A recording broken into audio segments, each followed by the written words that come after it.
With just one win to their name, can Brighton find the spark to ignite their season this bonfire night? Melissa Phillips makes 4 changes, including dropping her captain. She says it's time her team find their tipping points.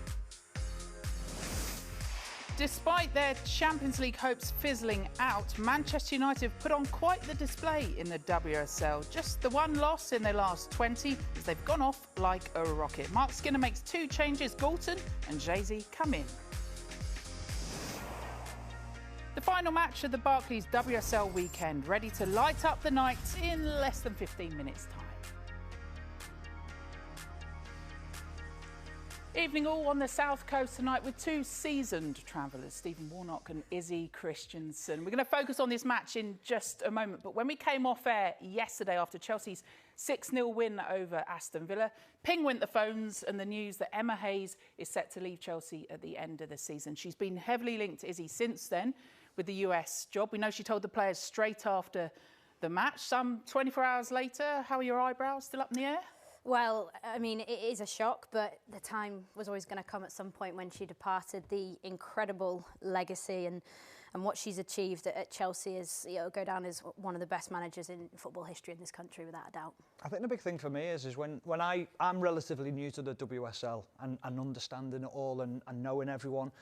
When you talk about the WSL, the name that springs to mind straight away is Emma Hayes. She's brought so much success, so much change in the game.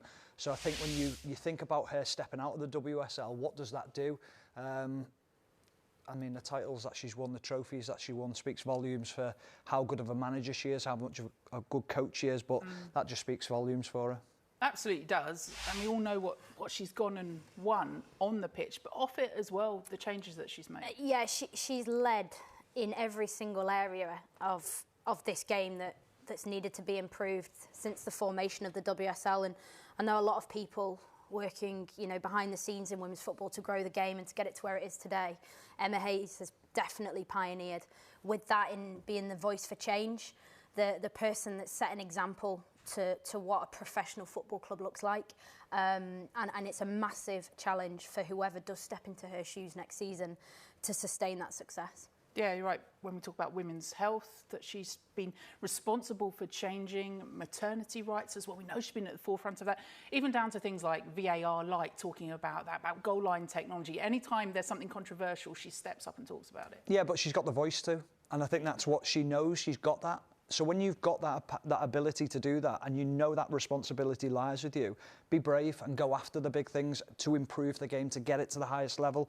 And I think she has been a pioneer for the women's game. All right, we're going to talk more about what next for Chelsea later in the show, though. But this is how the weekend results played out. That 6-0 win for Chelsea over Villa. Equally good result for them in terms of Manchester City, who were challenging at the top, being beaten by Arsenal right back in that title race. Spurs 1-1 with Everton. Huge points, though, at the bottom of the table for Bristol City with that 3-2 win, their first points of the season at West Ham. Right, to the final match of the weekend next as we bring into focus Brighton and Manchester United. A difficult run for them at home, Brighton, an unbeaten run for Manchester United. Hear from the managers next.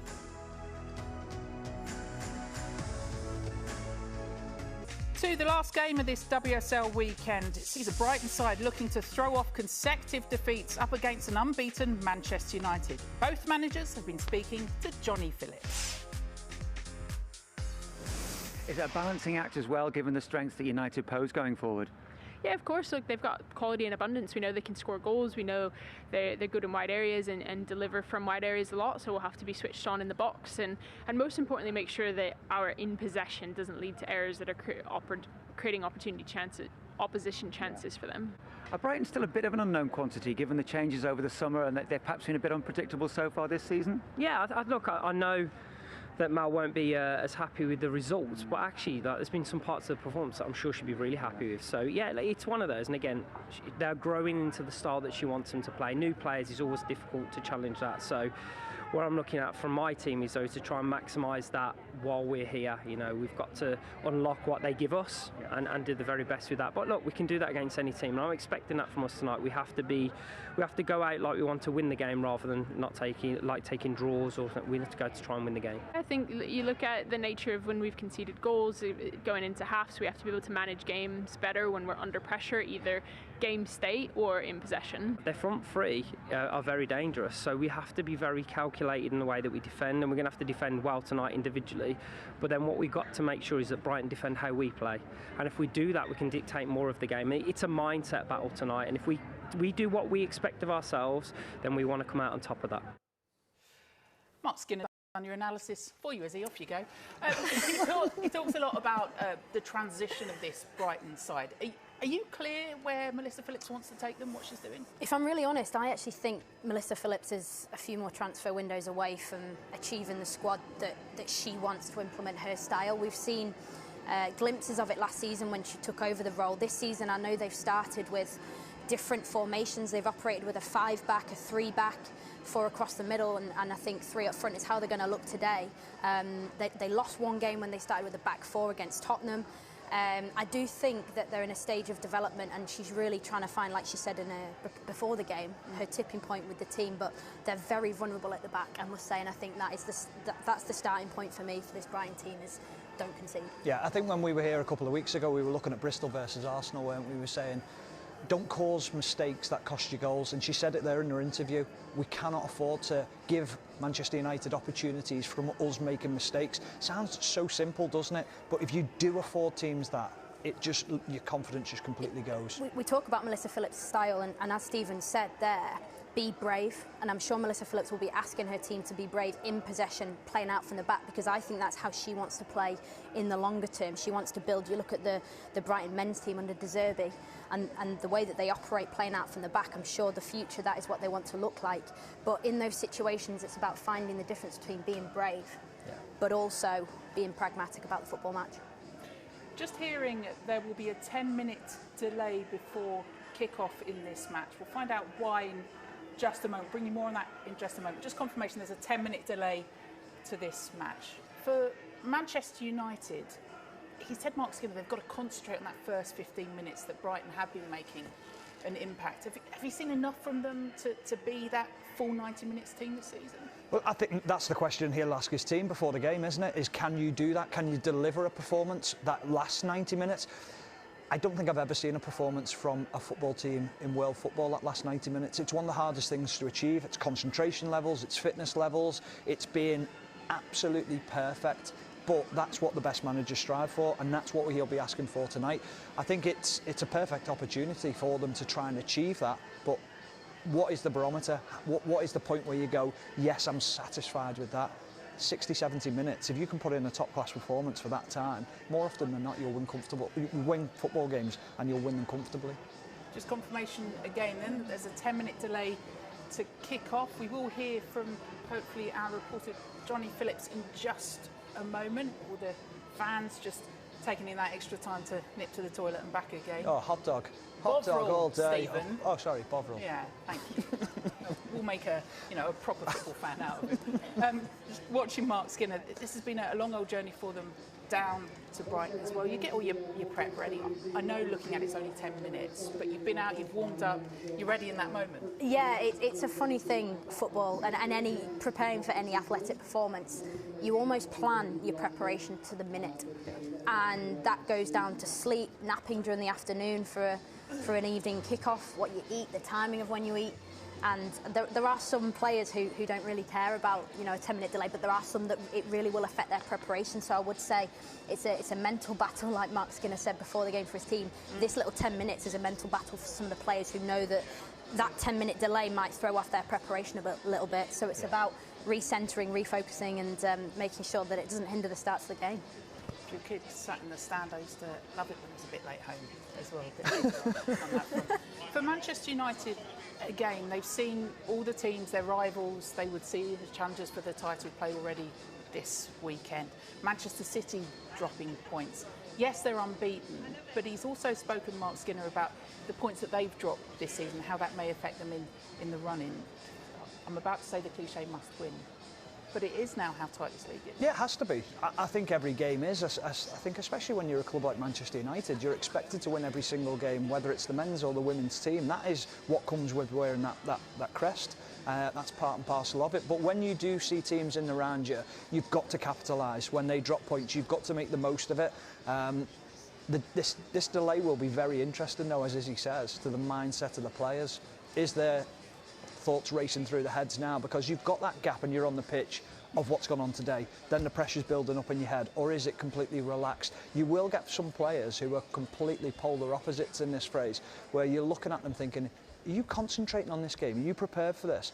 Because they're so relaxed in it. But there'll be other ones who are trying to switch everyone on, and that's where you're hoping, like, you've got your leaders on the pitch who'll be prepared for this game to start. It also affects the warm-up, because in that 10 minutes before kick-off is when you're finishing off your high-speed sprints, the little finer, sharper details.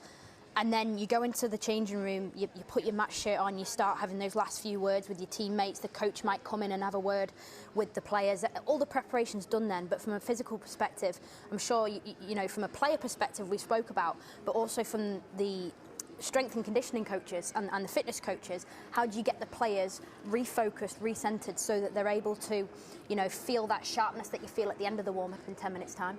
Extra time then ahead of this one for the fans, just to gather their thoughts. Just confirmation then, there's been a 10-minute delay to kick off. We can now actually go to our reporter, Johnny Phillips, who's at this one for us. Johnny, what more can you tell us?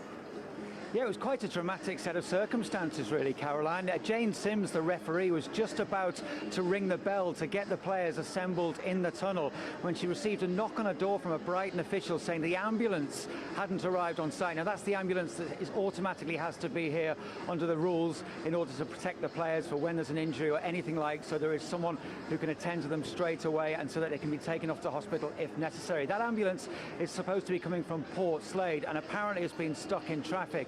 Now, they called club officials, said they're not on site. They're supposed to be on site half an hour before kick-off, apparently. I don't know whether that's in the regulations or whether that's just something that they try and get here for, but half an hour is when they were supposed to be here before kick-off, and as it is, they still have not come. So at the moment, it's a provisional 10-minute delay. That could change if the ambulance doesn't arrive, but literally the players were just about to be put into the tunnel by Jane Sims. She was just about to ring the bell when she got that knock on the door, and they decided to sort of postpone the game at the moment for just 10 minutes, and we'll then take it from there depending on an update from the traffic situation. We were just talking in here, Johnny, about the players. So they've been out, done their warm-ups, as you say, about to be taken out to the tunnel too, so they were ready for it. What about the fans? Has it been communicated to them yet? Just have a little breather, get the extra pie in? I'm not sure what's happened in terms of a tunnel announcement so far. I've just been in the tunnel speaking to the match officials to try and get the latest on that, so I'm not sure what's been communicated to the supporters so far. A few of the players have come out and are just milling around at the moment, so there doesn't seem to be they're not seem too disconcerted by what's going on at the moment, but it is a cold evening and they will have done their warm-up, so they don't really want to start getting cold again. They'll want to keep fresh, keep their muscles relaxed and in a good condition for the match, so they'll be hoping this delay doesn't go on too long, but there's no sense of urgency at the moment or sense that the disruption's going to be for too much longer. Yeah, they seem all right in the crowd at the moment. We're just hearing, Johnny, that ambulance may have just arrived. Ah, right. Well, that's news to me. You're getting something just ahead of me. But if the ambulance has arrived, then I imagine they'll try and get this thing kicked off as soon as possible. And they'll have to check that everyone's in place and that the medics are in place so that they can kick off. But yeah, that'll be good news then if it's ready to go quite soon. Slightly disappointed. I was waiting on your party trick, Johnny, to come out next. But never mind, next time. Johnny, thank you for that update. Johnny Phillips then. So that delay, as we were saying, 10 minutes to kick off. Good news is the ambulance is on site, and of course, need to have the ambulance there ahead of the match can go ahead. But as Johnny was saying there, they were ready to come, ready to go in the tunnel. Yeah, and obviously we were just hearing that as well. And as a player, I can only imagine the frustration, because those are the bits there where you've had the final word in the dressing room and everyone is absolutely ready to go, and it's just recapturing that feeling.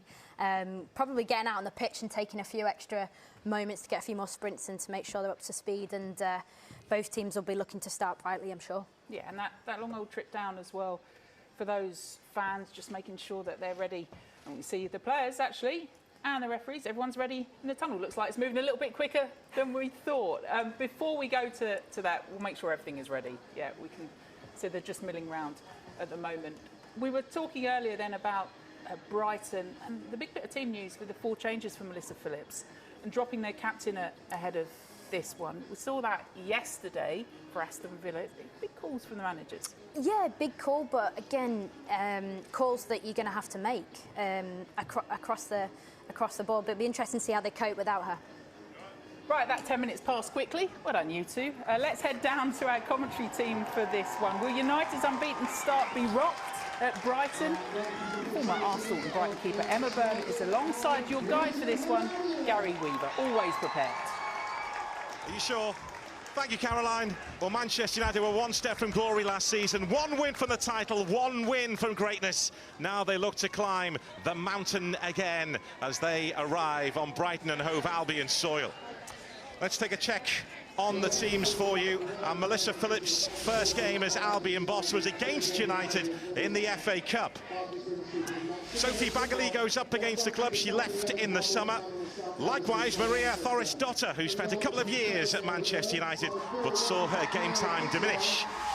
Maisie Simmons comes into the midfield alongside Yulia Zigiotti in this 3-4-3 system. Vicky Lasada and Tatiana Pinto dropped to the bench.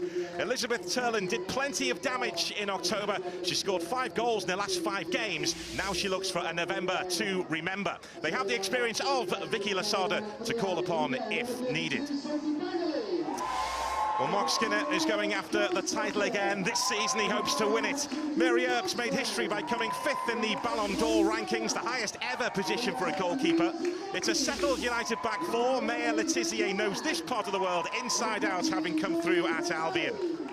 And the Toon is looking to recapture the form which took her to greatness with the Lionesses. And there's plenty of excitement surrounding the signing of JC from Barcelona. The Brazilian goes hunting her first goal in a United shirt. Nikita Paris is amongst the Manchester United backup.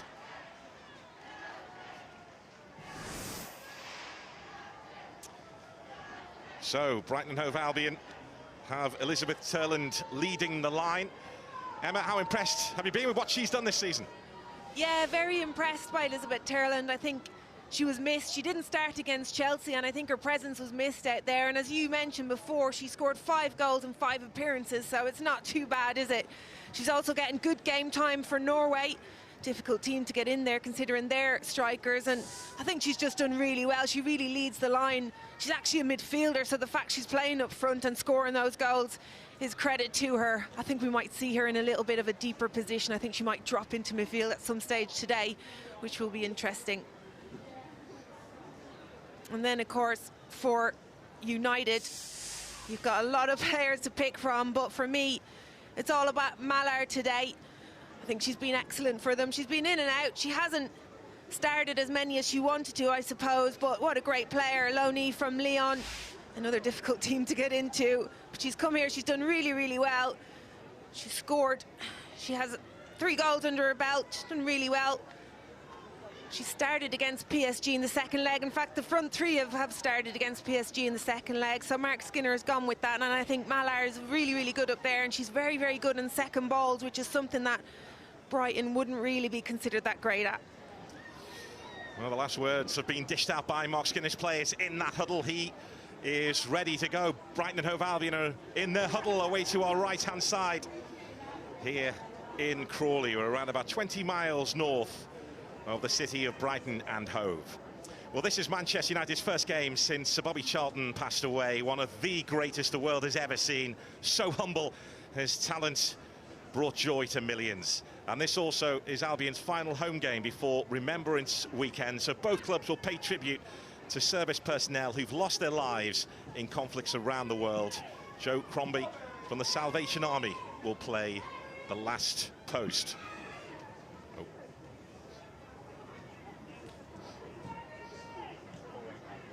Both teams just getting some extra warm-up time because the kickoff was delayed.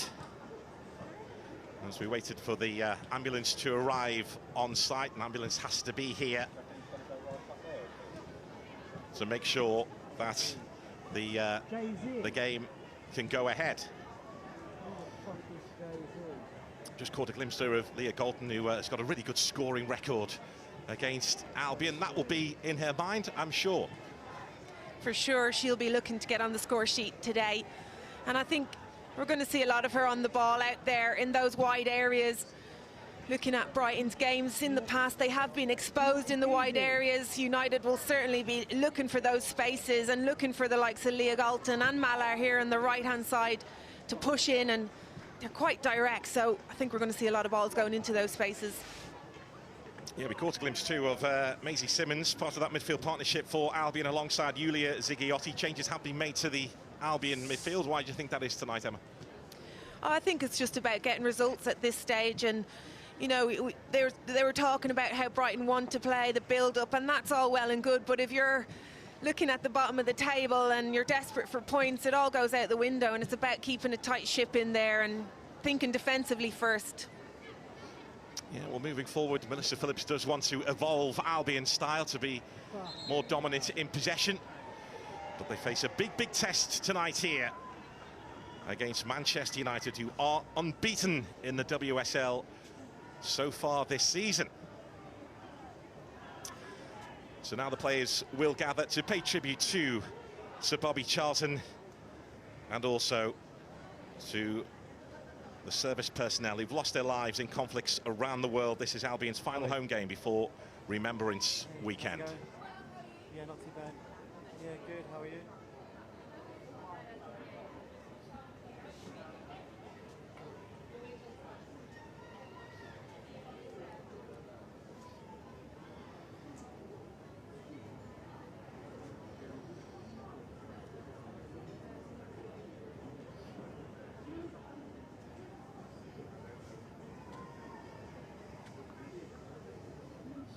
Ladies and gentlemen, everyone at the club was saddened by the passing of Manchester United and England legend Sir Bobby Charlton, one of the country's greatest ever players. This evening is also our Remembrance Day match. As we invite the managers from both teams to lay wreaths, we are joined by Joe Crombie of the Salvation Army, who will sound the last post during a period of silence that will begin and end on the referee's whistle. Yeah. We pause, we reflect, and with grateful thanks, we remember.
Beautifully done by Brighton and Hove Albion and by Manchester United.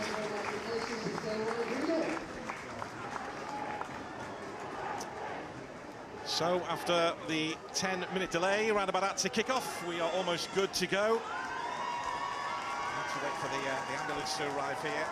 With every event like this to be in place. It has arrived, and we are now ready to go. And if Manchester United are to win the title this season, they have to win on nights like this. They're looking to climb the mountain again and walk down the King's Road and rip the title away from Chelsea and spoil Emma Hayes' long goodbye.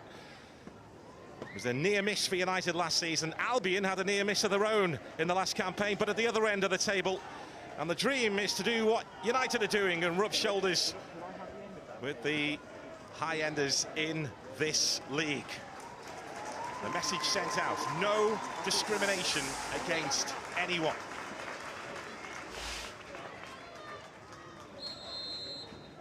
So United get us underway, looking to maintain their unbeaten record in the WSL, looking, Emma, to keep the pressure on those above. Yeah, and you know, we've seen United last season and they scraped results, just the resilience and scoring those last-minute goals. You know, they're top of the league when it comes to scoring the last minute. But, you know, it's funny because Brighton, at the moment, are the best in the league at scoring in the first 15 minutes, so they'll be dependent on that as well. But United have shown their resilience. They've shown how to fight, how to keep teams out and to score at the other end, and that's exactly what they'll be doing today. But they know where to exploit. It's going to be in those areas here where Malar is picking up the ball, and then, of course, look at that wide space out there, completely free run for Hannah Blundell there. Yeah, Blundell on the move, the first bit of work for Albion to do, and they just about do it defensively as Galton was waiting in the middle. Yeah, Katie Robinson, both Katie Robinson and Emma Kullberg, the wingers, are going to have a lot to do here tonight. You've seen in that instant there, Robinson just couldn't get back with Blundell. She's going to be going up and down that line. She's going to have to get back to help her teammates. Well, United have scored 3 goals from corners so far this season. Nobody can better that. It's sent in towards that near post. Again, Albion have dealt with it. Elvie Malar amongst those waiting in the middle. It's Riviere doing the defending for United. Well, Brighton and Hove Albion have been quick starters. United have been strong finishers in the WSL so far this season. It's going to be interesting to see the midfield here for United. You've got Katie Zellum in there as the holding midfield, and they're playing Toon and Miyazawa together, which are both very attacking players. So again, talking about Brighton having their hands full, you've got Maisie Simmons and Julia Olme in there, both going to have to sit quite deep in this game. Yeah, when United attack, they attack with a front 5, with the 3 up top and the 2 number 8s. Well, they will today, Gary, that's for sure. We spoke about exposing Brighton in those areas, and that's what they're trying to do. Here they come again. Zanatunu is seen off. Miyazawa involved, and that's the first big save from Sophie Bagley, who was so busy against Chelsea a couple of weeks ago. She's come up with a huge save there against her old club. Fantastic save from Bagley. It's good play from United. Really good play from Ella Toon there, just to bring it inside. Just falls really to Mallard. She did well to get it onto her left foot, but it's a great save from very close range. She may be busy again here as Katie Zellum prepares to take this corner. Dalton is right in front of Bagley. Forrest Dotter with the header away, but United are keeping the pressure on here. Spoken about Albion making quick starts. It's been a blistering start by United, but Albion with a chance to ask United a question or two. United come up with the answer, and it's back with Mary Earps. Yeah, that's what you're going to see from Brighton tonight. I think they're going to try and catch United on the break. They're leaving Robinson up there on her own, but she's up against a tough contestant with Jade Riviera there. She's very quick to get back, and Robinson's not going to outpace her. That's Zellum. Turner.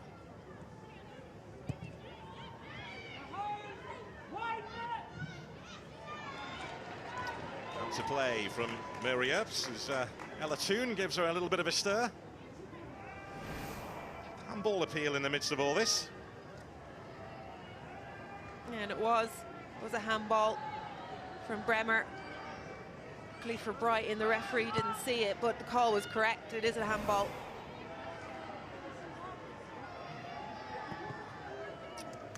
So Albion have got away with one early on. Paulina Bremer, who used to wear the shirt of Manchester City.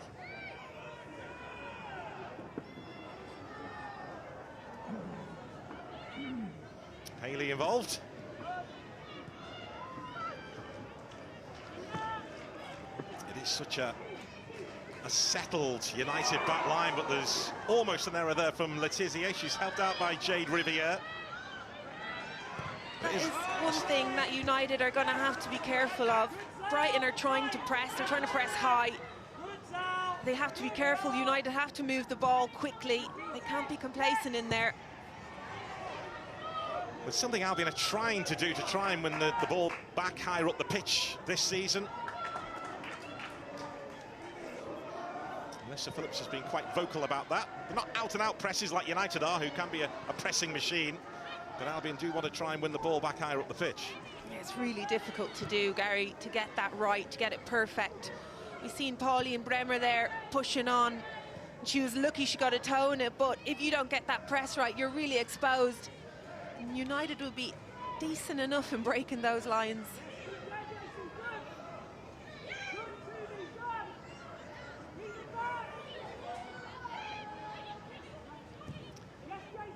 Merievs goes long, looking for Malar.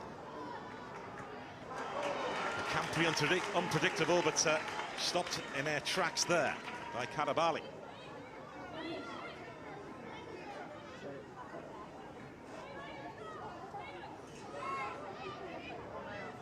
There's Letizier. Now Turner. Letizier again. As I mentioned, it's a settled United back five with those four across the back and Merievs behind her. Yeah, I mean, at the moment it looks like they're playing a back three, to be quite honest, because Jade Riviera on the right-hand side is pushed right up in line with her forwards. And she's waiting for the ball on this side of the pitch. In the meantime, there goes JC, who tried to smuggle it through to Riviera. Of course, JC is dropping right into that midfield, just outnumbering the Brightons, two in there. And this is where Brighton need to be careful in this transition. Galton, who loves a goal against Albion. There's Toon. Ella Toon again. And Jade Riviere, who grew up as a Manchester United fan. Mallard. JC. Able to direct it on target. But they have so many attacking options. A fluid front line, Manchester United. Mark Skinner calls it scary when they hit top gear.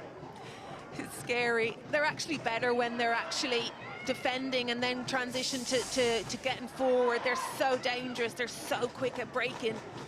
And you can just see there with JZ, she's got options and she's chosen the wrong one. It's a really difficult angle for her, and I think that Brighton have it covered.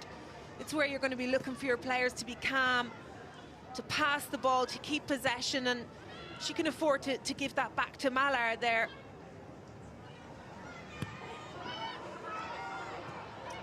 It's Katie Zellem looking to knit things together. Here is Mallard. Well, that's the problem for Brighton. Look at that big gap in midfield there. When they do press forward, when Julia Olme and Maisie Simmons do get caught up the pitch, there's a massive gap for United to exploit. Bolton forward, Mallard trying to make her way into the middle. Here's Ella Toon.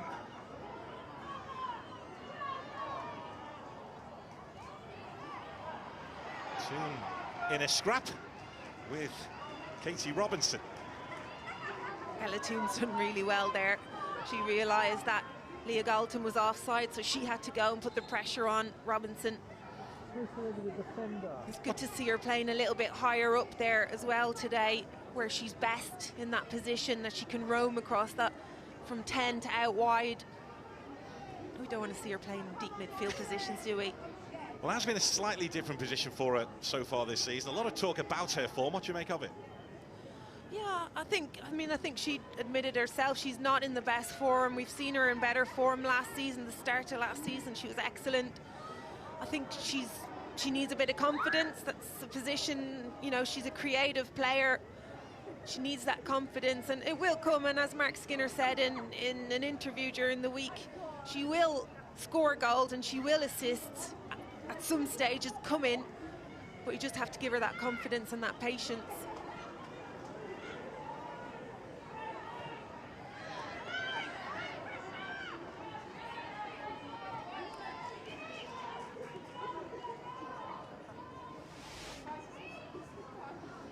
So United at the moment, as you'd expect, dominating the ball in these opening 10 minutes. Brighton are going to have to keep the ball when they get it. They're going to have to use it better than what they've been using it. Stop giving away possession. It's going to be a really long night for them if they keep doing that. They did quite well to get out of that press. Then Bremer just giving it away. Galton giving chase to this. Malar in the middle, it's beyond her. Paulina Bremer helping out defensively.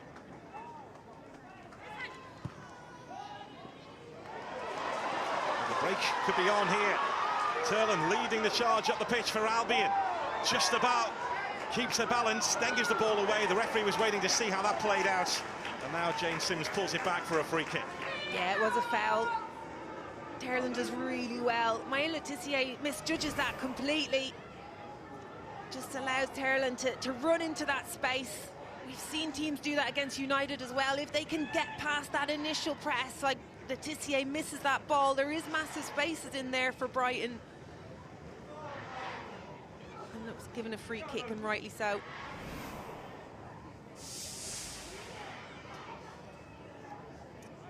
So, Maya Le Tissier receiving the yellow card for that.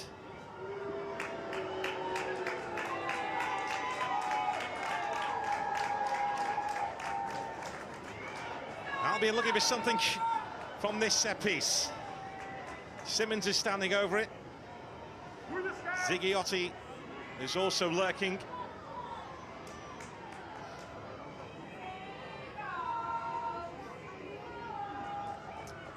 Huge gap between the United line and their keeper Mary Earps.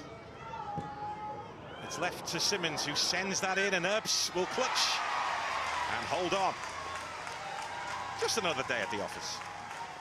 Yeah, no problems there for Mary.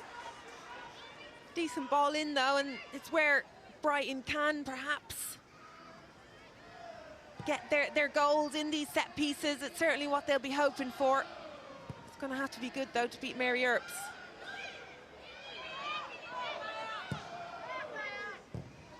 She's such a great character, is Mary Earps, and the two centre-backs who play in front of her say she's such a calm presence behind them as well, which I'm sure you were as well, Emma, in your time. Don't think I've ever been called calm. No. Not No, but surprised, you need it. You need it. You need the goalkeeper back there. You need them talking to you all the time, organising. It's so important. And I think you can hear Mary out there more than anyone, and that's exactly what they need. Toon was involved again, linking up with Leah Galton. Toons continue their run. Tried to smuggle it back through to Galton.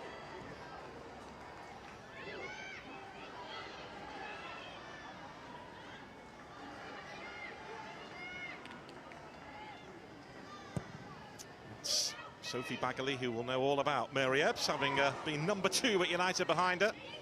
Sophie Bagley so far has come up with a big save of the night.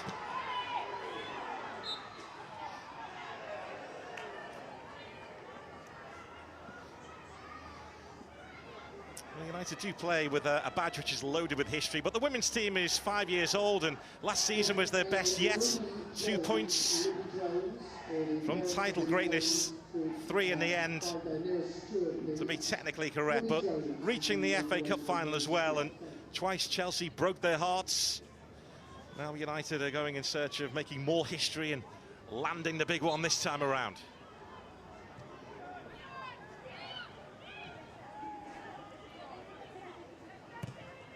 Riviere over the head of Miyazawa.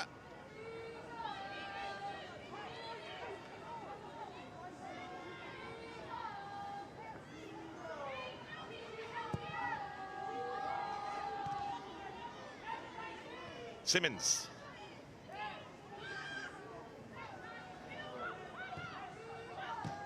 Simmons has made the move on this near side of the pitch, and Kullberg was looking to join the attack.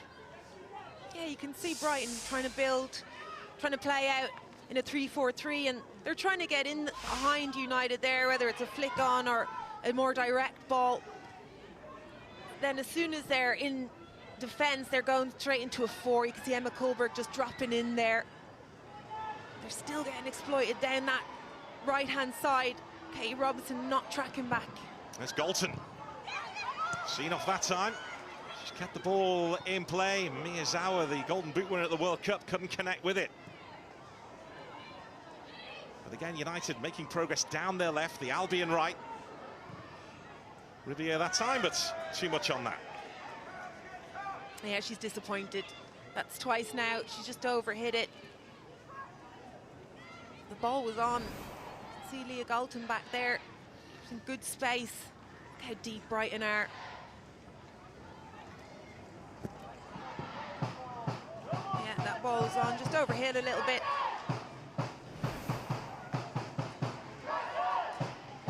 Jane Riviere did start out as an attacking player. She used to get up early with her dad to watch Manchester United games in the Premier League in her native Canada. She used to study Wayne Rooney. Then she got moved to right back, but I don't think she studied Gary Neville. Because as Jamie Carragher famously said, you don't grow up wanting to be Gary Neville, do you, Emma? I don't even know what to say to that, Gary. Let's move on. Here's Riviere.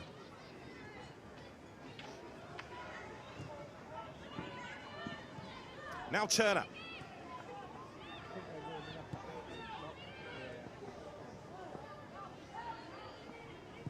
Turner again. Again, United looking to exploit the Albion right, but the flag will go up, and Galton is caught offside. Yeah, Brighton just need to be careful of those spaces. They also need to be careful of Miyazawa in there. She's finding a lot of space that United haven't really seen yet. But Brighton's midfield are preoccupied with Ella Toone and Katie Zellem, that Miyazawa is getting a lot of space in those number 10 areas just in front of Brighton's back three. Yeah, I mentioned Miyazawa, Golden Boot winner at the World Cup, 5 goals in 5 games for Japan.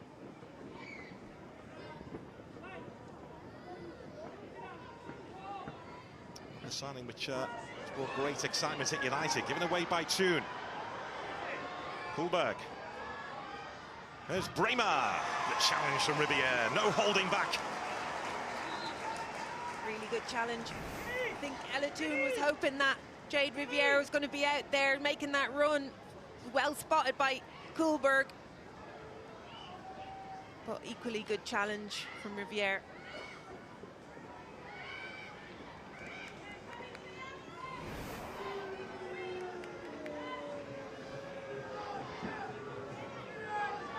Turlin waiting. Mary Earps is surrounded, trying to get the referee's attention. She's popular. They're just trying to pin her in. They know she'll want to come for everything in there. She does try to come for it and was beaten to it, but wasn't punished. Back in by Simmons. Really good header away by Millie Turner. Here come Albion again, and Mary Earps with a bit more routine work that time. Yeah, this will give Brighton players confidence.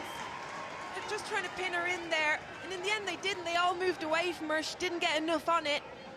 Brighton be disappointed that they couldn't get that back in on goal. It actually looked like it was a bit of a mix-up from Guro Bergsvand and Madison Haley. A chance for Albion, as there was on the follow-up too.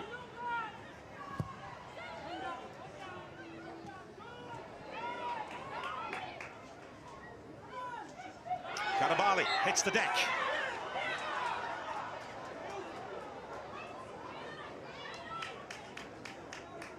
That's going to be a good battle down there, Garibali and Malar. There's Bremer. Who flicks off the crossbar from Paulina Bremer.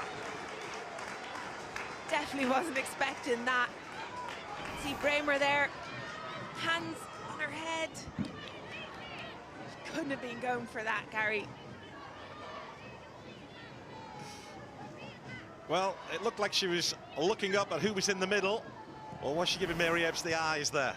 Either way, the crossbar saves Manchester United, but signs of encouragement here for Albion. Turlin.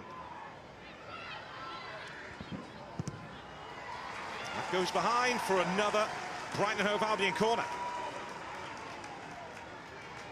Good. Brighton are getting on the ball, getting it out wide. Just pinning United back. Robinson does well to get something out of that. This is exactly what they'll want. Brighton will want set pieces. They've got big, strong players as well. Well, we saw them go close on the previous corner kick. How about this one? In by Simmons again, and Mary Earps has to react sharply on her goal line. Apologies to any lip readers. She's not happy, is she, with her defenders there? And I don't blame her. Who's picking up Karabali in there? She's got a free header. Nobody. She's completely free. She was left free in the previous corner as well.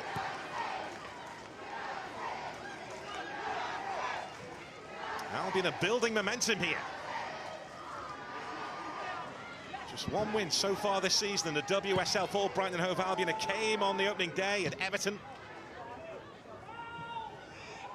They've had a difficult run of games of late with Spurs and Chelsea. Now this against Manchester United, but they're on the front foot here. And a chance again to test United from a set piece. Yeah, but this time someone has to pick up Karabali, who's making her way into the box there. You can see Mary Earps having a word. They're part zonal marking, so you can just see them around that 6-yard box, which means they are going to be a little bit weak picking up. They don't have as many players out there. Well, again, it's hit into a really good area. Again, it was Karabali who rose. It's a United free kick, but she's causing United problems. Absolutely, and it's all because they want that zonal marking. Mary Earps, they've got at least 3 in there in the 6-yard box. Brighton are committing players forward. What did you prefer, zonal or not? I'd have someone, two zonal, 1 in the hole, 1 in the back post, that's it. And then everything around that 6-yard box is mine. Nice turn from Miyazawa as United look to try and find their rhythm again. Riviere giving chase. Kuhlberg tracking back and doing the defending. There's Bremer. But Albion have a spring in their step here. And you know, it's all coming from that press, Gary. They're getting some joy out of it from goal kicks from Mary Earps. They're just putting enough pressure on them for United to give the ball away. It's a good 10 minutes from Brighton.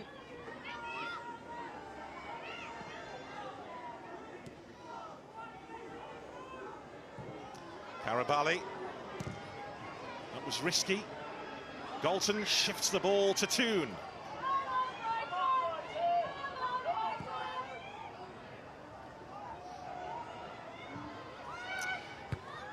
Karabali back on the day job, doing the defending that time. Moved on by Haley, gets away from Elizabeth Turland.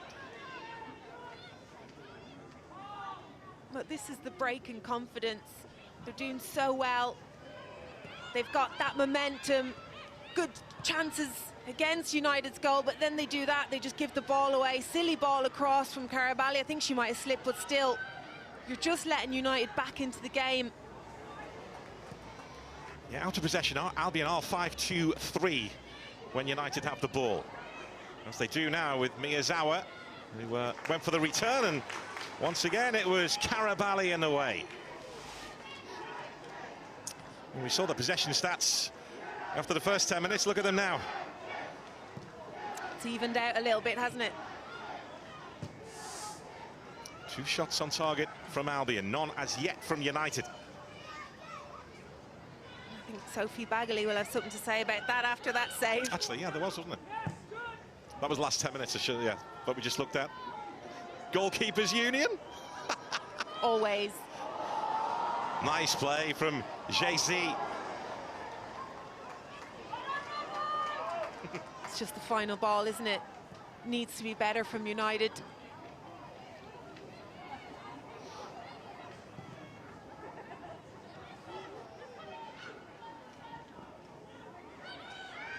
Kuhlberg.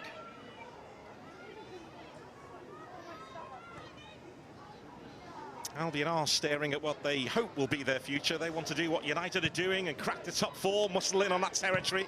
That's the long-term aim.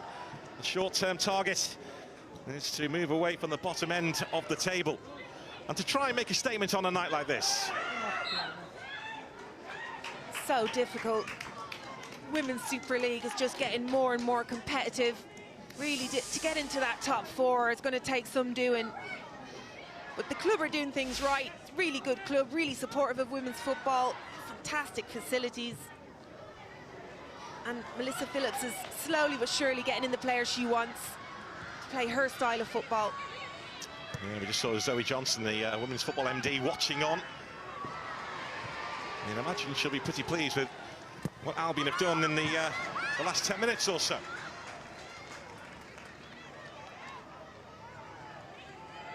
You have to play a 3 at the back as well. You have to be very, very brave.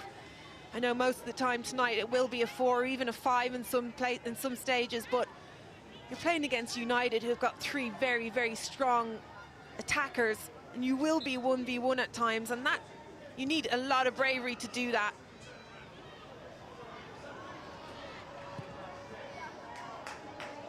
United again looking to stretch the pitch with Leah Galton. JC is up there with her. Galton sends that ball in, but dealt with by Thoris Dotter. Leah Galton does come in field a little bit more now. She does prefer to stay out wide, but Mark Skinner wants her to find the pockets inside the pitch as well. Yeah, she can definitely do that. I think she links up really well with Ella Toone when Toone does drift out to that left side. But it's all about what's happening in front of her and behind her as well. JC in general drops a little bit deep into Galton's spaces. Mallard looking for Galton, who brings the ball under her spell. It's JC, the flag is up. Couldn't find a way past Bagley in any case, but the flag did go up immediately. It's great play from Leah Galton there. Great first touch to bring it down. You can see Jay-Z just acknowledging that. It's a great ball as well from Mallard. That's when Mark Skinner says they're frightening. Those 3 players are frightening when they link up and when they play, but you've got to stay on side there.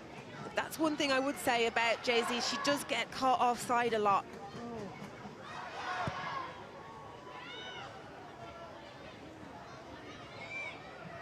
Haley looking to set Turland away. Erbs retreats. Turland on the stretch.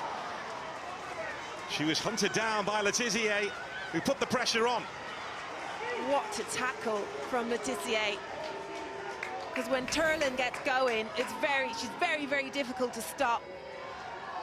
Great ball in through there from Madison Haley. Just look at this recovery from Letizier.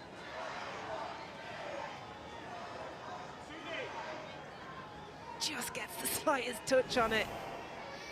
Yeah, she had to make that count, and she did. Back on her old patch. Simmons again on set-piece duty here for Albion. Could be another test on the way for Mary Erbs, who's dropped right on top of her. Karabali commits the foul, and the pressure lifted. It's very clever from Brighton. I'm going to give them the benefit of the doubt and say it's on purpose, but what's happening is you have a player coming out to mark Karabali now, which means that there are fewer players United defending that 6-yard area, so they're putting it in on Mary Erbs now and marking Karabali. So they're just changing it up. They're switching it up every time. Albion are looking threatening at set pieces.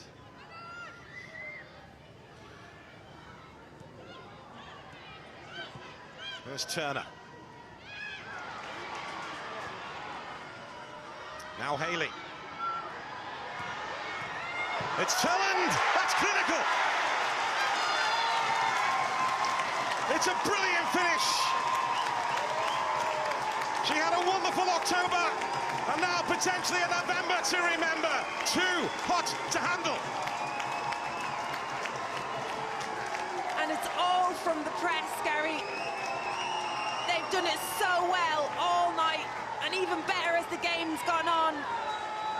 See, United can't get out. Brighton are just catching them. It's a great press from Juliet Zigiotti there. Just nicking that ball off Ella Toon, just calm and composed, just passing it in.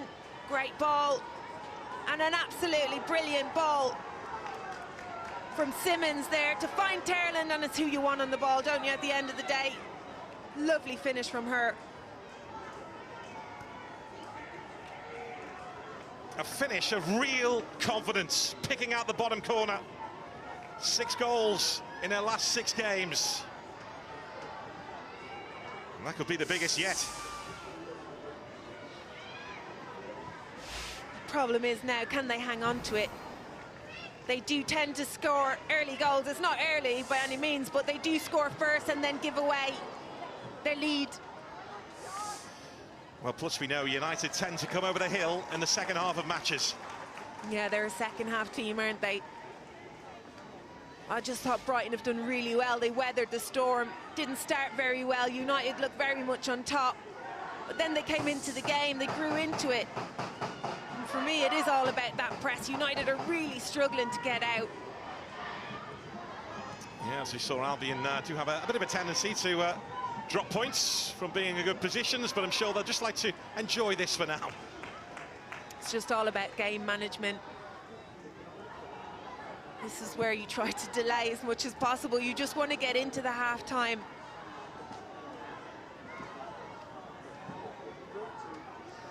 Well, the first game in charge was against Manchester United. It was an FA Cup semi-final defeat last April. It was really a season of chaos for Brighton and Hove Albion with the amount of changes they made at head coach level. Hope Powell was here for 5 years but left. Eventually Melissa Phillips arrived and is looking to make Albion a team who dominate the ball a little bit more than they have done. They have the lead here. Yeah, we're not going to talk about the press again. They're also bypassing the midfield a lot, so they're being very direct tonight. And it's working, and sometimes you just have to do that to get results. Mallard with the cross as United look to hit back, and Bagley will get to it. Just would worry about those balls getting into the box. First of all, can you stop them getting in there? Can you stop the crosses? Be asking Carabali to get a little bit tighter. Mallard's bringing it onto her left foot all the time, so just be aware of that. And when that ball does come in, are they defending properly? Because there, I think United would be a little bit disappointed not to score there. Haley's picked up the baton here. Lundell stepping in from left back to deal with the danger. There's Kullberg. Terland. Terland's gone down. I think possibly winded.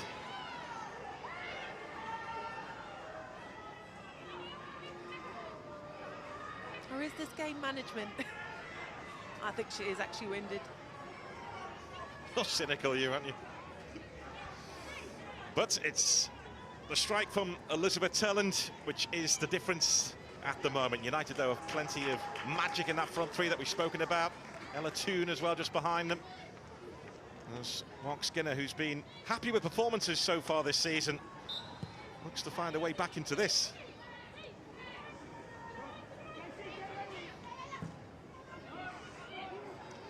Carabali. Boris Dotter. Carabali again, knew exactly what was happening behind her with Miyazawa closing in. Brighton are going to just have to be a little bit careful of that ball over the top. It hasn't worked for United yet, but it is on. Miyazawa's making really good runs in there, in behind Carabali.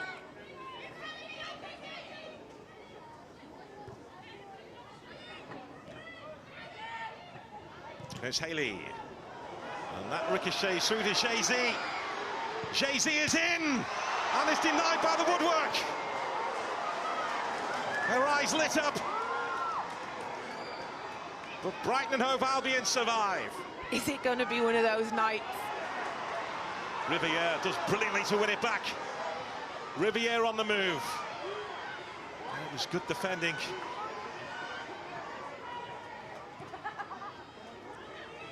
Really good play from Giulia Zigliotti there, getting back to help her defenders. But just this chance again. It's actually Haley on the ball, just trying to blast that. That is a forward clearance, all right. falls really nicely to Jay-Z. Just that touch out wide, that extra touch, it makes the angle really difficult. And Bagali does really well just to get up and push that away. Yeah, Jay-Z with no goal in their last 19 games. She was signed from Barcelona in the summer. United have a couple of bids turned down. Struck gold with the third bid. Yeah, She'll be replaying that chance in her mind. Just struggling at Barcelona as well to get in. You know, that's fair enough. You've got a lot of players in there, but then coming, you know, just struggling as well to find the back of the net here. I actually prefer her on the right, being honest. I think she does really well playing right side, cutting in. And I prefer Mallard in the centre. I'm not the manager. Well, he's not far away from you. He might hear you.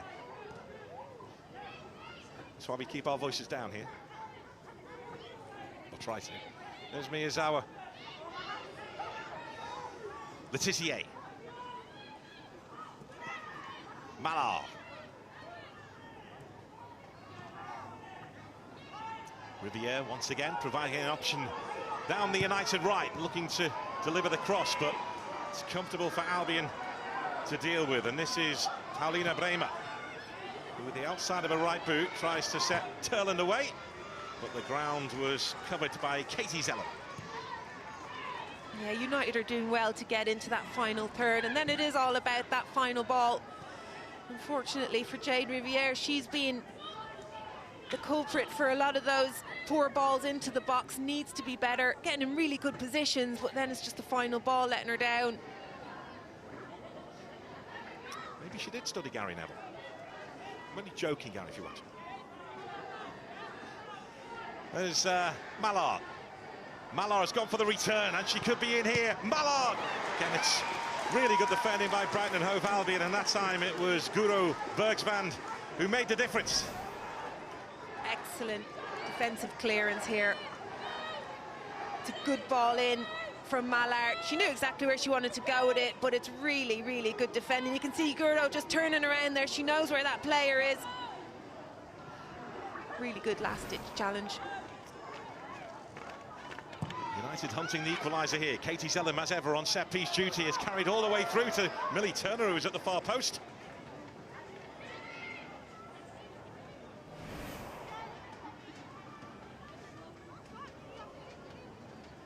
Ball cannot bounce in that box. I would not be happy if I were in goal there. You've got to get your head on that. You've got to get something on it. He knows he works with the pressure because of that name of Manchester United. If points are dropped, questions are asked. They drew home to Leicester, but destroyed Everton in the game despite a sickness bug sweeping through the camp before the game at Walton Hall Park in Liverpool.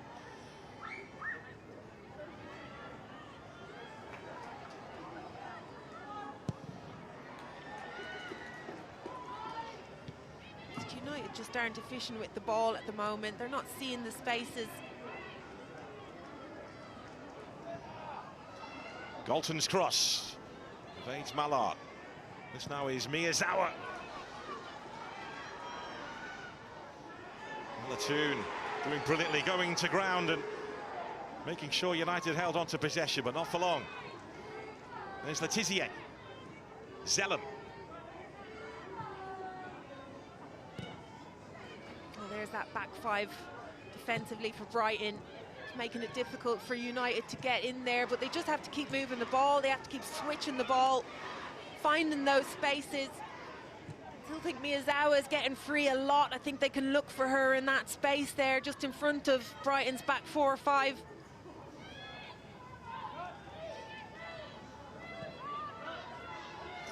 United defending the end where their fans are housed. Great crowd inside here tonight in the Broadfield Stadium in Crawley.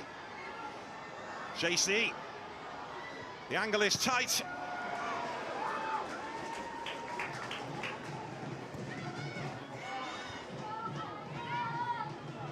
There's that ball over the top again. Getting success from it. It's a nice curved run from Jay-Z, staying on side. She does everything right, apart from the final ball. Gets across Caravali. It's just a poor ball in. It's another good positioner for Manchester United. Letizier.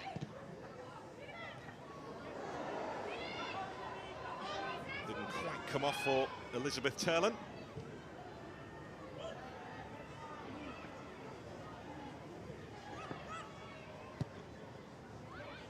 United have shown their character and resilience so far this season when behind in games.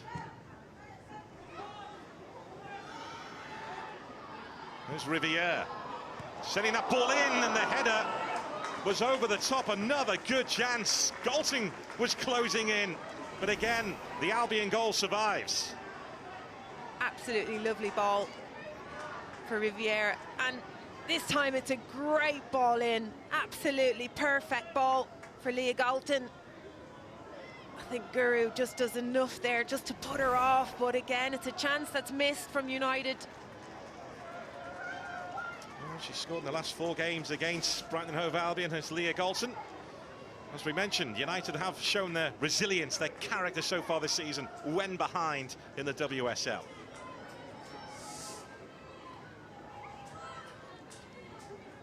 United have won the last 4 meetings in this fixture, and they haven't conceded a goal, so that's a massive step for Brighton already, just scoring against them. There goes Haley. Turlin's up there with her.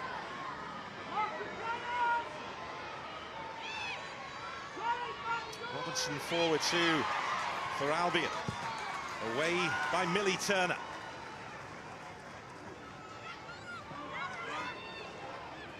Mark Skinner did mention the dimensions of the pitch here. It is a lot shorter than what United are used to, by around about 3 meters, and also in terms of width, it's 2 meters narrower too. So at times it can give Albion an advantage. It can cause problems for other teams coming here.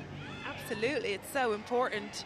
I used to always want to know the dimensions of a pitch, and actually playing for the national team, we used to look for the smaller pitches when we came up against the big teams like Germany and the States. But yeah, it's a massive thing, and especially for a team like United, who like to use the distance, like to play the ball over the top. Very, very direct team. Well, they've used the width of the pitch here almost to great effect. Again, Albion slammed the door shut. But yeah, their pitch at Leigh Sports Village is a couple of meters wider than this and a few meters longer. How did you get on in those big games? I knew you were going to bring that up, Harry. Here's Letizia. I was very busy. I appreciated being busy. You like being busy, don't you?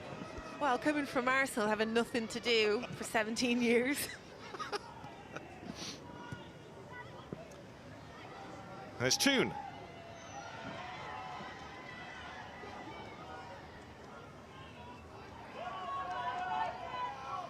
Galton in combat with Guro Bergsvand. United will get the corner. Reaching the final 90 seconds of normal time as United move it short and then drop it right on top of Bagley, whose fingertips did the rest, and then she had to get back up to make another save. Unbeatable so far tonight. How? How is that not in the back of the net? And they get a goal kick. What a stretch from Sophia Bagley. But you have to be careful. Brighton aren't even switched on. This is a problem. United take a short corner and Brighton are not even organised. They need to do better, especially in these really key moments of the game, in the 43rd, 44th minute. Well, as I mentioned earlier, in the last game, she made some big saves against Chelsea. She's made a couple of big interventions so far tonight against her former club. Yeah, she's going to be full of confidence, especially from that Chelsea game. I tell you what, if she keeps playing like this, we might see her on an England list somewhere. Mary Epps away to our left, watching on.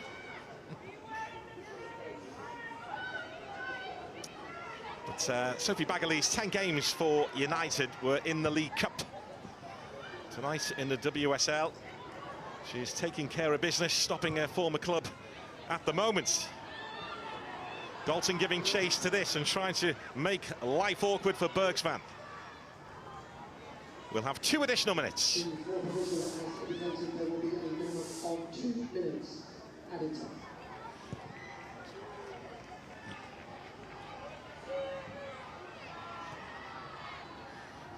There's Galton.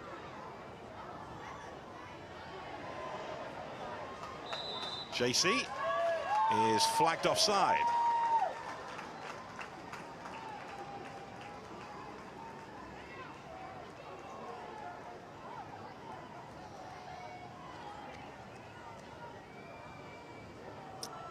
Well, Sir Phillips there in conversation with the fourth official, Stacey Fullix. Mark Skinner about to be in conversation with his United players, although I think he's having a say in that conversation too.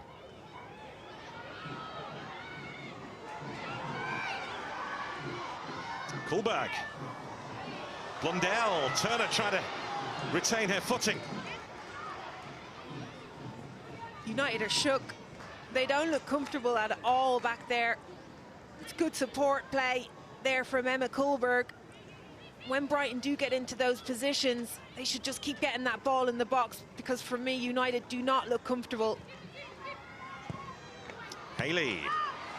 Dealt with by Letizier.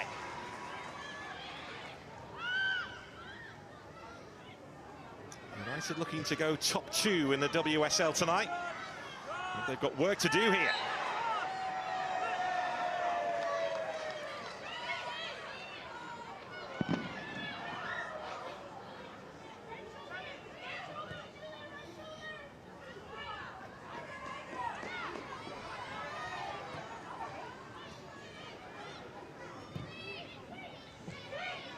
Letizier. Albion lead at the break thanks to a ruthless strike from Elizabeth Turland, who took advantage of a really good spell for Albion. JC came close to scoring her first goal for Manchester United, but was denied by the post, and Sophie Bagley so far has been unbeatable in that Albion goal. At the break, Albion 1, United 0.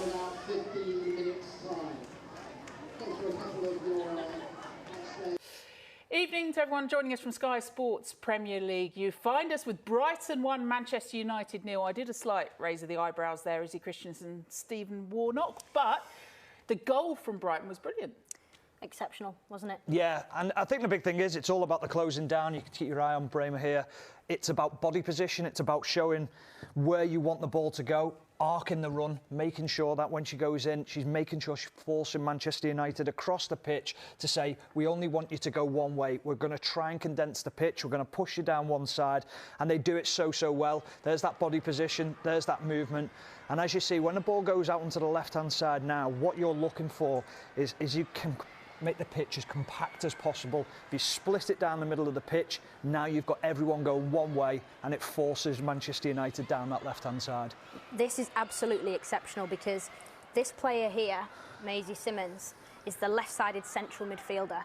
Look how far over she goes to get involved in the press. And this is, by the way, exceptional coaching from Melissa Phillips, because every single one of these players involved in this move knows exactly what's happening. And for me, what they've done here is they've locked Manchester United to go one way, Blundell, back to Millie Turner, and then this is the key part here. They've won the ball back, and then what we say, when you win the ball high, what can you do? And then this is what they do. And Turland, what a finish. And that is an exceptional goal. And you can see the celebration. They know that that's exactly what they've worked on. They locked Manchester United, and Turland, I tell you what, that is some finish. What a touch. You know what's as good as a goal? A save. And Sophie Bagley's had plenty of those to make.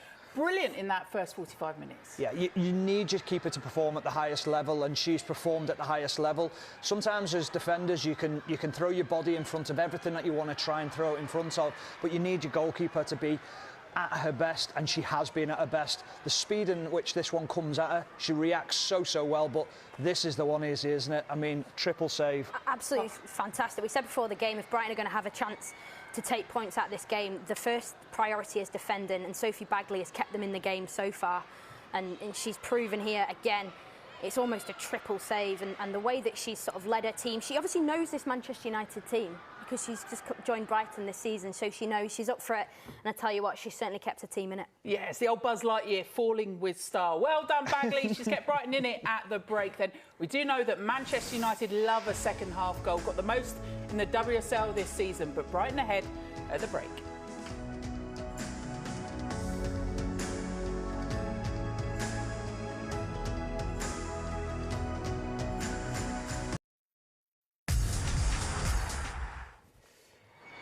So Brighton a goal up, but should Manchester United, Izzy, have had a penalty before Brighton's goal? Stephen, is he? They certainly got a shout. I think it's a blatant handball from Pauline Bremer. She just moves her arm onto the ball away from Ella Toon. Stephen was actually saying, weren't you, about the position of the referee? Yeah, Elizabeth Sims, the referee, whether she's just in the line or gets the line wrong, a positional sense, and Ella Toon's just blocking the position of it. We went through it forensically at half-time looking for whether it was or wasn't a handball, but we believe it should have been a penalty. Talked about a change for United. A change has been made for Brighton. Let's get back to your commentary team then. Emma Byrne with Gary Weaver.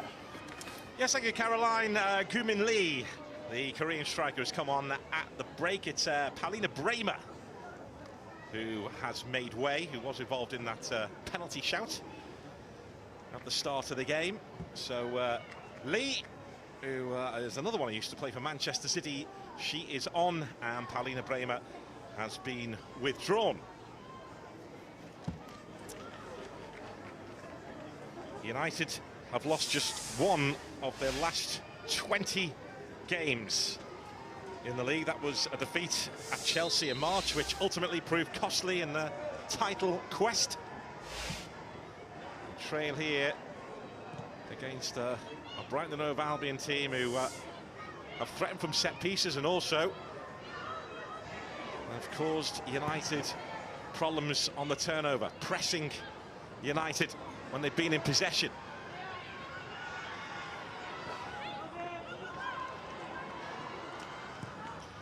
United on the move here. It's claimed no by Bagali. It's Haley who's been withdrawn at half-time. Bremer is on the pitch on the far side. So that is the change, with Lee coming on. Yeah, I think you see here Katie Robinson just pushing up a little bit and Lee just dropping into that number 10 role, just in behind the front three. She just keeps possession quite well. She's really good on the ball. Quite a brave move as well from Phillips, actually, because she'd definitely be more inclined to get forward than to get back, to be quite honest.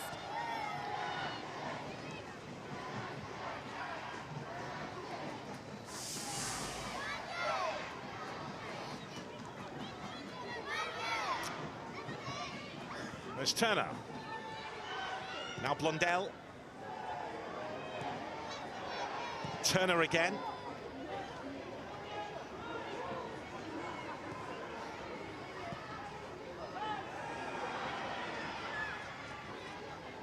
Miyazawa. Here's Zellum.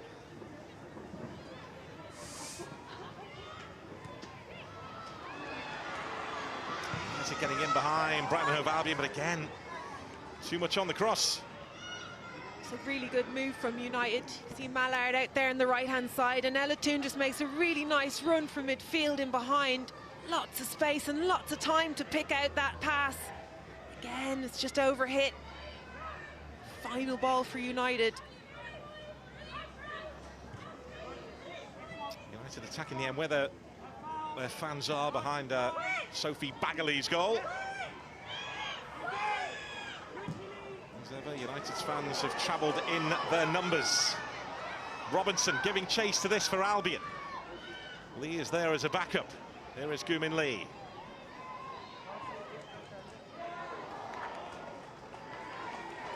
Good play. Good play from Brighton, just trying to catch United on the counter, getting Robinson up higher. She's really good at breaking out, using her pace. Good support play from Lee as well.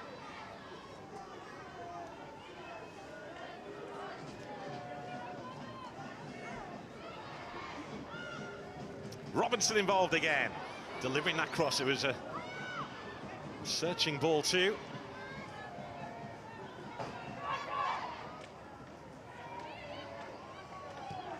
Paulina Bremer.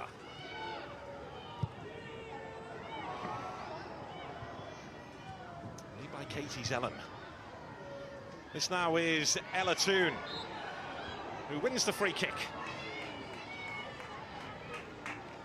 Again, it's good pressure from Brighton and from Maisie Simmons there, just keeping tight, pushing up. Something that Brighton probably haven't done that well on when the opposition do break out. Gaps there in the midfield.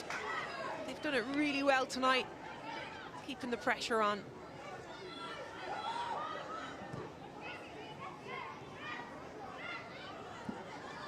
Elatoon. It's carried through to Malar. Miyazawa's on the outside, but again it breaks down for United. Oh, it's not good enough. It's not good enough from United standards. They're winning the ball. They're trying to play it into that space, which there is space in front of that Brighton back four now, which they're playing. But again, it's about the passes out, keeping the ball, the final ball. Yeah, Carabali has moved to this side of the defence now for Albion in the second half. Switch being made at the break by Melissa Phillips. Blundell on the move.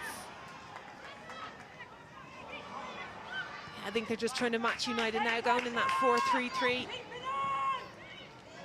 And of course bringing Lee on just to a little bit of more creativity, keeping possession. Turlen. Space here and a chance for Albion to test United again, but Zigiotti took aim and no real trouble, or Kohlberg I should say, no real trouble for Mary Earps in that United goal, but it opened up there for a second. There's loads of space over in that far side. And Brighton are actually doing what you expect from United. They're keeping the ball really well, then switching it out. Now Kohlberg being a fullback, getting forward.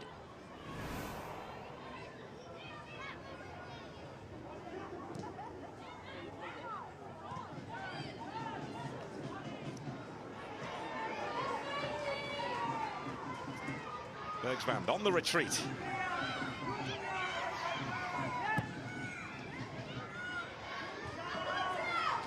Albion with one clean sheet in their last 30 games since April, and this is JC. And Bagley protecting a clean sheet. She did so well, Jay-Z there. Katie Zellum did well to win it back. Look at that space. Lovely turn from her, lovely touch. And then it just rolled into Bagley's arms. Again, talking about that final ball or that final shot from United. Can they do better?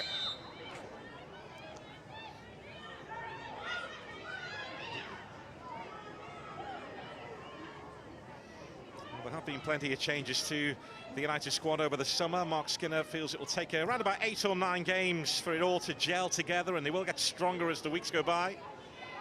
4 players did come in late in the window. Well, it shouldn't take that long. I was looking at this team here. They've got the foundations of last season. They've got the spine. It's just a final ball, Gary. They need to do better, and those things aren't about taking time. It's about standards and about conviction. I'd be making some changes here if I were Mark. Look, as dangerous as the front three are, they just haven't done it tonight. Especially when you've got players on the bench like Lucia Garcia, Nikita Paris, Rachel Williams. Yeah, they have options.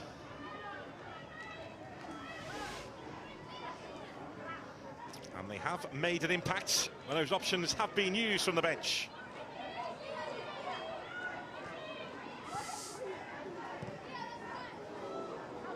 Mary Earps having to readjust. Front three are also playing quite narrow. That's fine if you're expecting your fullbacks to overlap, but we haven't seen enough of that. We've seen more of it from Riviere, that's true. JC again looking to cause Albion problems. Riviere able to smuggle that through to Miyazawa because Paulina Bremer was in the way.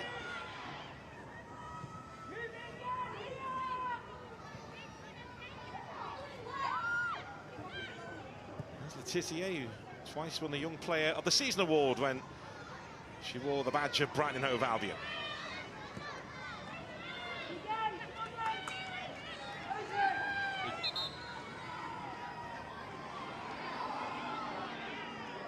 Well, Simmons is down here. And it looks like Vicky Losado is being readied by the home team.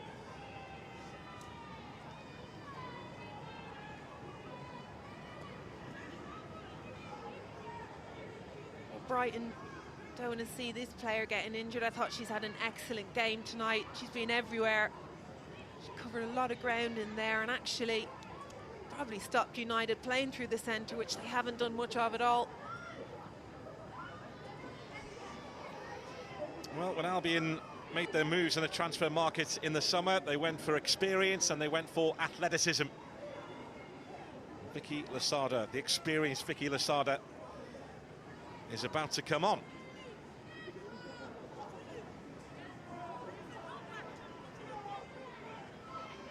Not a bad player to bring off the bench either.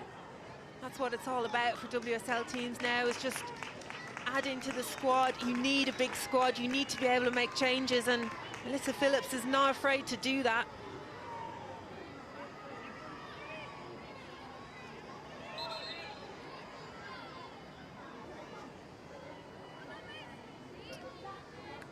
Simmons is back on her feet and ready to come back on, but her number is being held up, and it is the end of her game.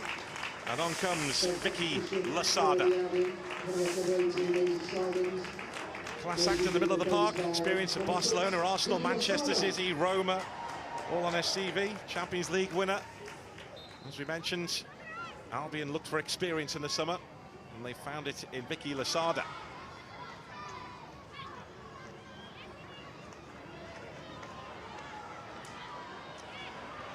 JC looking to dig her heels in, but losing out.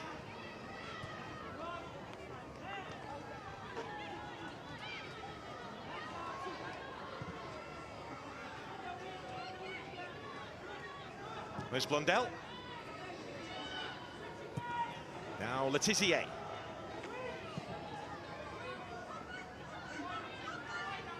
Blondell again. Who knows this place inside out.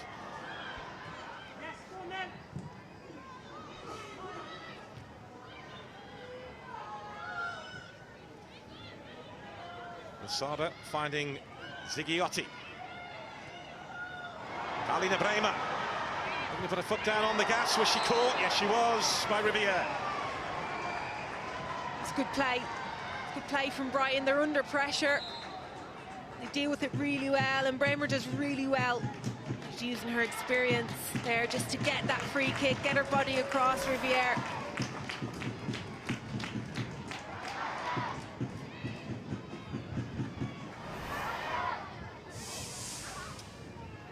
The card for Jade Riviere, a free kick for Brighton and Hove Albion, who are looking for breathing space in this contest.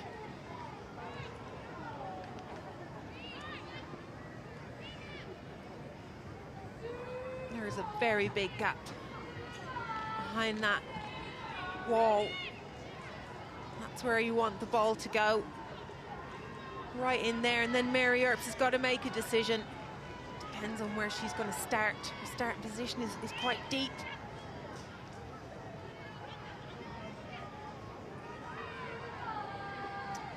Bergsvand is there. Boris Dotter is there as well. Amongst the threats here. United have dealt with it for now. Coming back their way though, and Mary Earps was concerned as she flung herself across her goal. It was a dangerous ball back in. Just falls to Vicky Losada there. Makes the right choice, puts it back in. Is she going for goal? You tell me. I'm going to ask her later. She's going to say yes.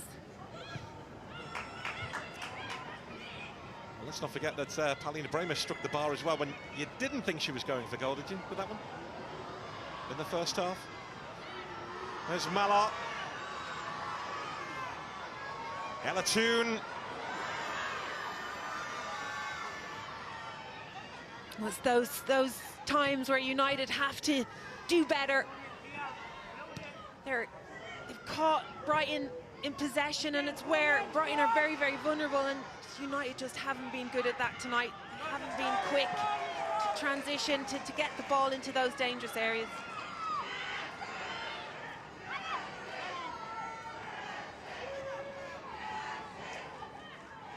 Galton. Blondell. Zellem shrugged off the ball by the goalscorer, Turlin. There's Katie Robinson.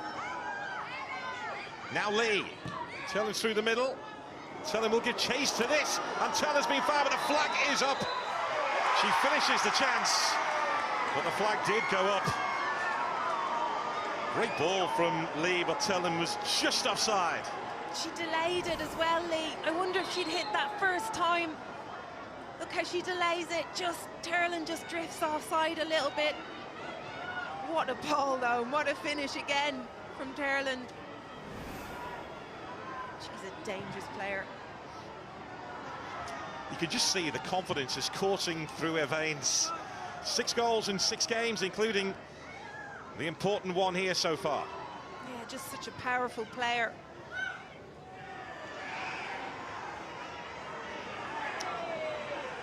The JC was pleading for the foul there from Jane Sims, but nothing doing.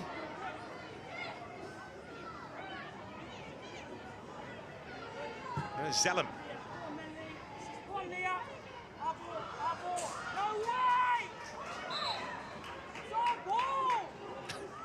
It's Mark Skinner's voice you can hear there, saying no way, our ball. It has gone the way, though, of Albion. Well, you mentioned United have options. Rachel Williams knows the way to goal from the bench. She does. She's excellent in the air, but United haven't been getting the balls into the box. They haven't been delivering those kind of balls that Rachel Williams will finish. Maybe if she gets on the pitch, that's exactly what they'll do, and they'll look for her, but I just don't see. I think that they need a change. I think they need some pace. They need to start putting the ball in behind just to stretch the back line of Brighton, and then they can start playing. Galton looking to make life awkward for Bergsvand. So far this season, when United have had a problem in the WSL, they have found the answer. They just look a little bit flat tonight, though. That's what I'd be worried about. They're 1-0 down. Doesn't look like there's much urgency. Even getting on the ball for throw-ins, defending. Wonder if the substitutes would bring that to the game. As we've seen already, Mark Skinner usually uses his bench well. Malard giving chase to that. A really good starting position, though, from Sophie Bagley. Well, it's too straight.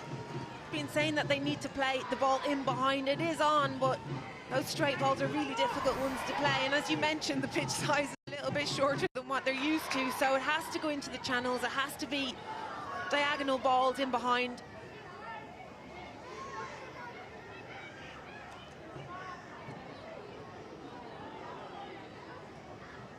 Yeah, the length of the pitch at Lee, where United play most of their home games, 105 metres. The length of this one here, 102. I do go out sometimes, Emma. Sometimes. It's very good to know these measurements. There's Letizia. I'm glad they're not lost on you. There's Riviere. Well, this is where they need width. See Hannah Blundell just coming out here, but just a little bit too late. I'll be asking her to do that a bit earlier. They don't have to give her the ball. They can play centrally, but they need width. Well, clash of heads there. Referee will have to stop play.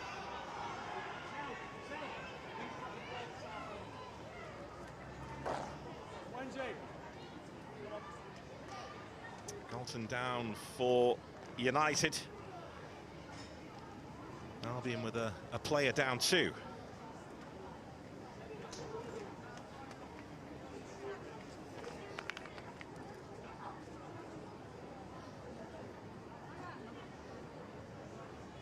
Both medical teams going through their concussion protocols.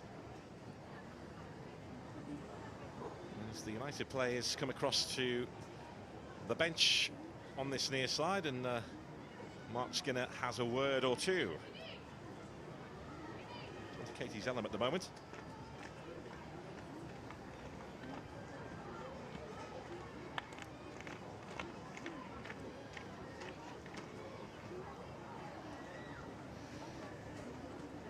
Sir Phillips, who went on a pro licence assessment with her opposite number, Mark Skinner. At the moment, she has the edge in this contest. Yeah, it sounded like they were swapping tactics with the interview that was going on. They're talking a lot about the game.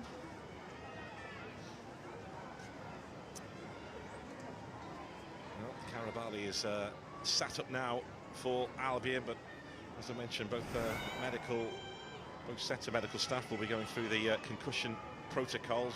Heavy collision there. Yeah, it looks like Karabali came off the worst of it. Seems okay though.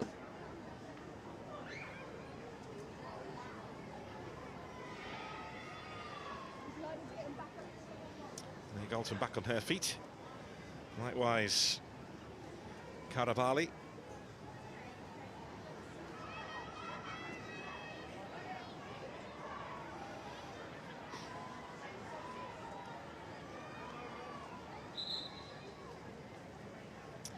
Another change imminent from the home team. Sari will be coming on shortly.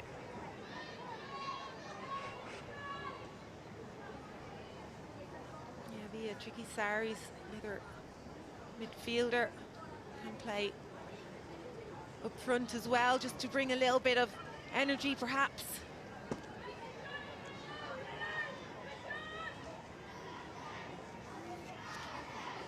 Play begins again as Zellem gets involved.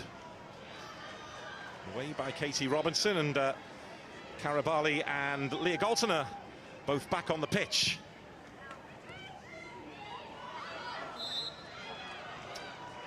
United are caught offside.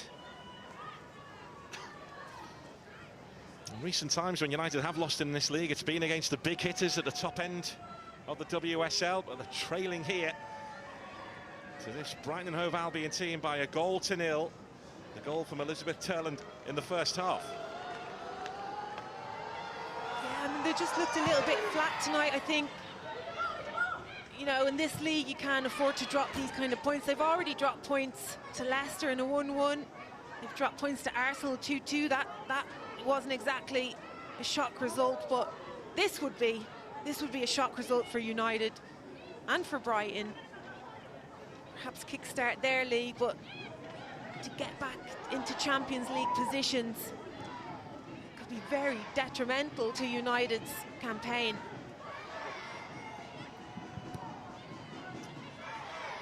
It was a significant moment for United to finish in the Champions League places last season, albeit they ran into Paris Saint-Germain in the qualifiers. As we mentioned earlier, it was United's best season yet. Yeah, and I thought they were excellent against PSG. Considering, you know, Paris Saint-Germain are an excellent team, I thought United did very, very well against them, and I thought that might give them that little push, motivation. The minute they don't really look like they have the answers. There's Blundell. JC into Galton, who delivers the cross. And it's high over the bar that time from JC, who set her sights. That's a difficult one. It's good play though from United down this left-hand side. Lovely one-touch football. Great ball in from Galton. It was on, to be fair to JC. Just couldn't keep it down. Going for the blockbuster, but sending it too high. Albion make their change. Katie Robinson is withdrawn. Sari comes on. I thought she had a good game, Robinson. She had a lot of work to do in the first half, tracking back. Wouldn't be considered a defensive player, but then in this second half just pushed up a little bit higher. Did really well to get on the end of those long passes and keep it for her team.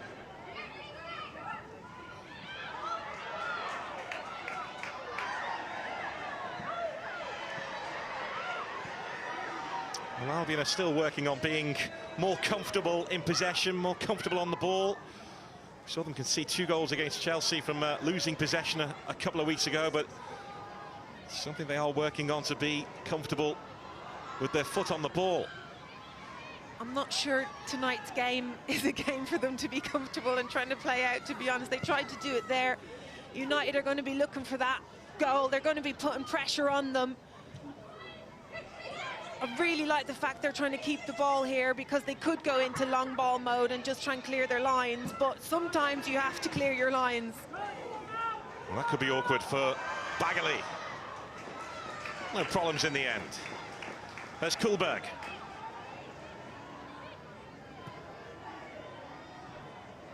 Turland involved again, but the offside flag will bring play to a halt.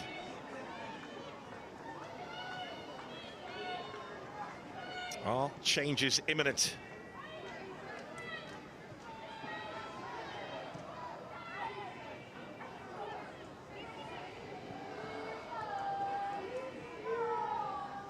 Miyazawa. There's Turner.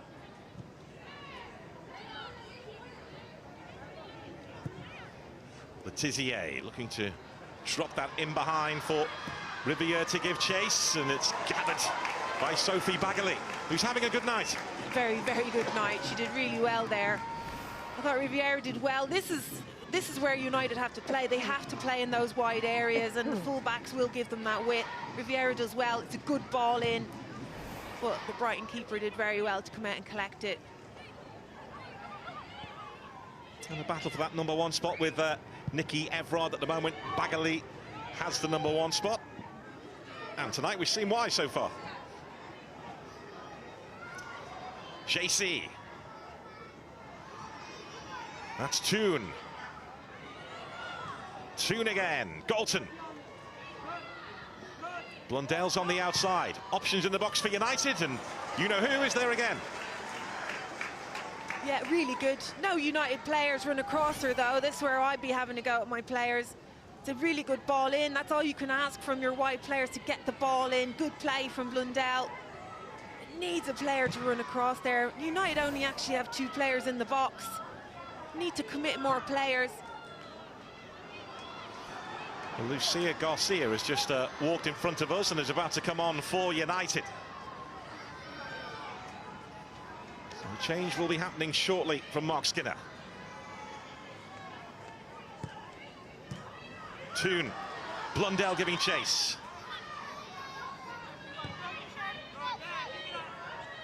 Toon again. There's Zellum. And behind Ella Toon.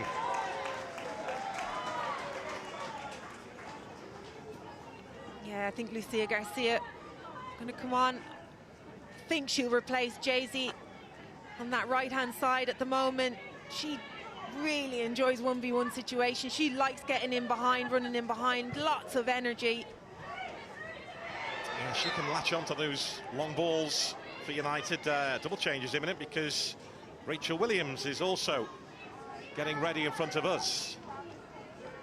Yeah, and I think that message will be, Lucia Garcia gets on, go wide, get that ball into the box to Rachel Williams, who's the best header in the game.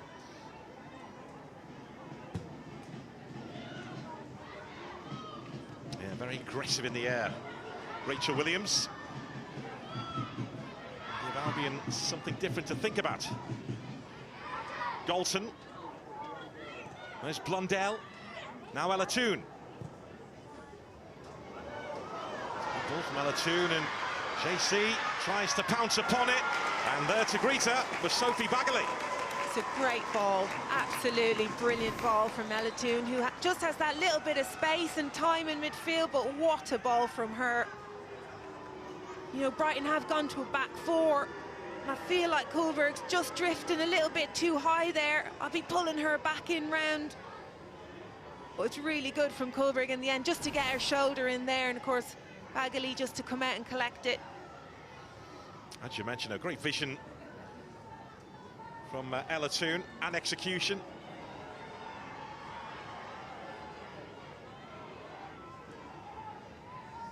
Sophie Bagley is okay to continue, having taken a bit of a knock there as she went to greet JC.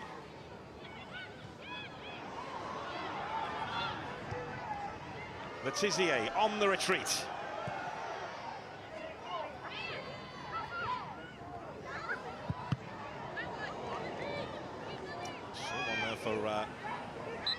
Paulina Bremer, who's in the way of that clearance.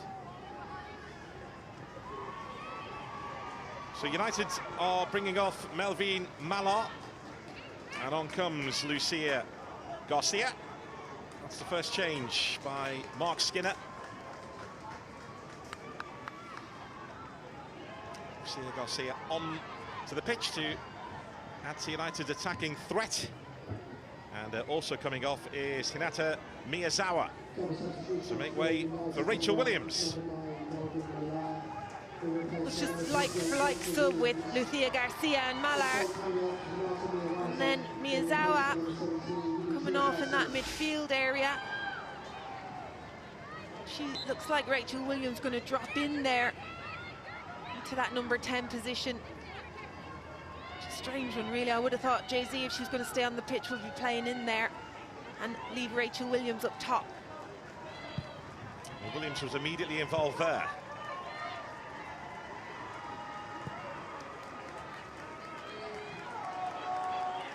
Lundell, well, she took back. The referee says no. There's Lee. Giulia Zighiotti. Lee has gone for the return. Zighiotti again.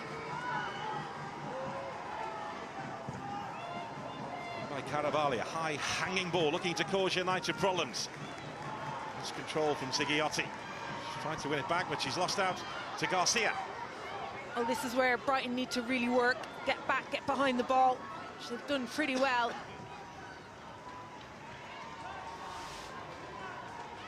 Well, we said United tend to be a second-half team. They keep on going. And they're on the front foot here, looking to hit back. Galton's in the middle, and Sophie Baggerly claims the ball again. Really good goalkeeping there. It's a good ball, a decent enough ball in from Lucia Garcia. And Baggerly, it's in the air long enough for Baggerly to come and collect it. You'd expect her to come and collect it there.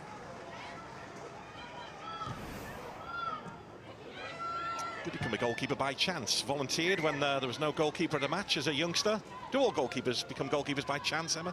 Well, I certainly didn't volunteer, that's for sure. She's had a good night in that Albion goal.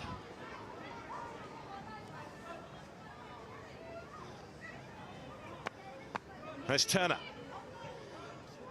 And of course, Brighton will be very aware of United's last 15 minutes. Goal scoring opportunities they create. They're going to have to be switched on. Well, Galton in strongly there on Caravaglia, stealing the ball back for United. It's carried through here to Ella Toon, who is back in business in front of goal for Manchester United. That is how they strike back.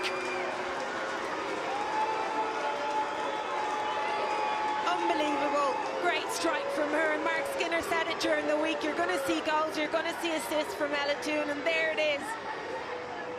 What a strike from her. I'd have to bring it back. Is this a foul? Obviously, referee didn't think so. It actually got to Ella Toon by chance. It wasn't worked. Well worked goal. It's meant to be for Jay-Z, who actually let the ball slip under her foot. Looks like a bit of a foul to me. I think I would have called that as a foul, being honest. I think Brighton can feel a little bit hard done by, but I have to say, what a great strike from Ella Toon. Well, there was talk when United were about to make the double change that Ella Toon was about to be withdrawn, and she had a run, that wonderful pass to JC, and that is when potentially Mark's going to change his mind. And now she's stepped up with that big goal for United, and a big goal for Ella Toon as well. It's just that space there, isn't it? She can't be afforded that space around the edge of the area. Absolutely nothing that Sophie Baggerly could have done there.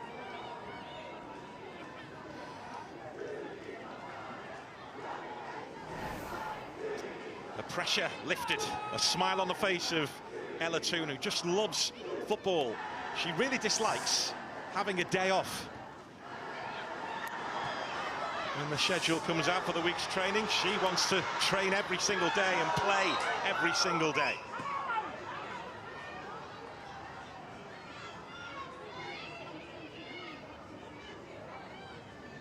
I think she can enjoy it a little bit more after scoring. She needed that. That's going to boost the confidence. It's exactly what she needed. You have to feel a little bit sorry for Brighton, though. Worked ever so hard. For me, it was a foul against Carabali.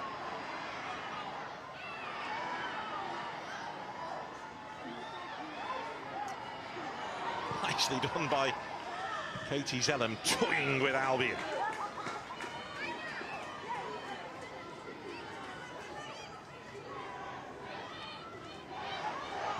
Lasada.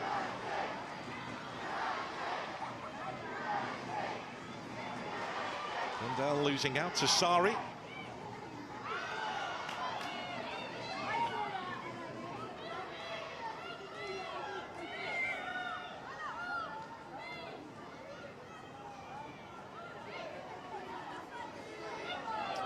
Well, this is the important moment. Was this a foul, Emma? You think yes, yeah?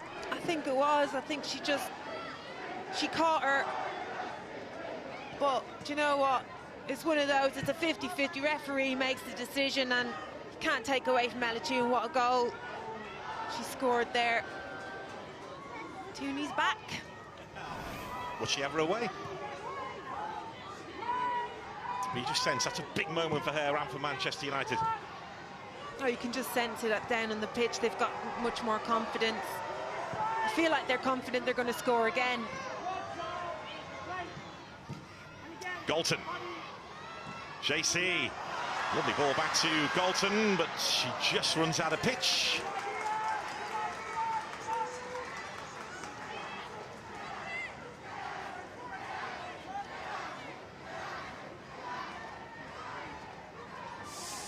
Well, football coming your way next Sunday. Leicester against Arsenal. See that from 6:30 on Sky Sports Football. And then it's Brighton and Hove Albion in action again against Arsenal, Sunday the 19th, 1 o'clock on Sky Sports Football. And then the Manchester derby, United City, Sunday the 19th at 4 p.m. on Sky Sports Football. Bagley getting to that.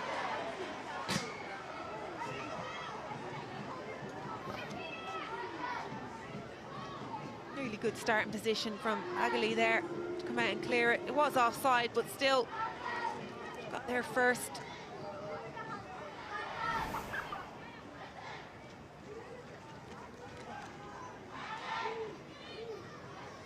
Bit of a collision in there in midfield. She's up on her feet. Vicky Losada, she's back.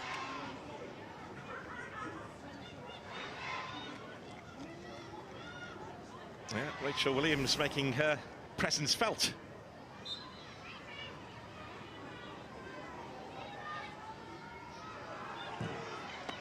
To the final 8 minutes plus additional time. Whose will is the greater here? Lee gives chase to this. Turland's in the middle. Lee's cross, and Bremer was arriving. And Mary Earps was guarding a near post.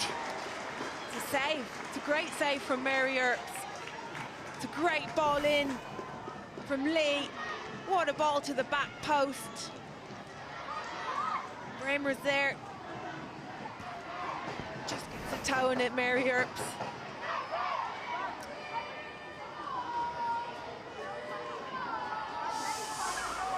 Well, Yulia Zigiotti was yellow carded for dissent after the goal was scored. Mary Earps could be busy again here. It's crowded.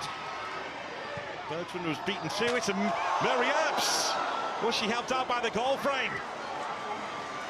As Albion came knocking on the door again. Well, she's taking credit for it. It's a great ball back in. Great strike from Zigiotti. Mary Earps definitely got a touch in it. Goes down as a save. Set pieces are causing United problems again.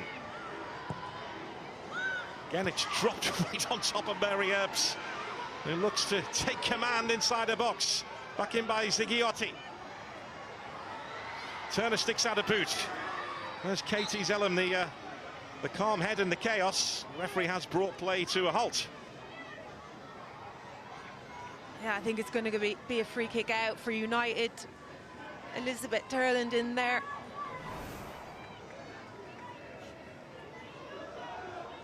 Look at this strike again.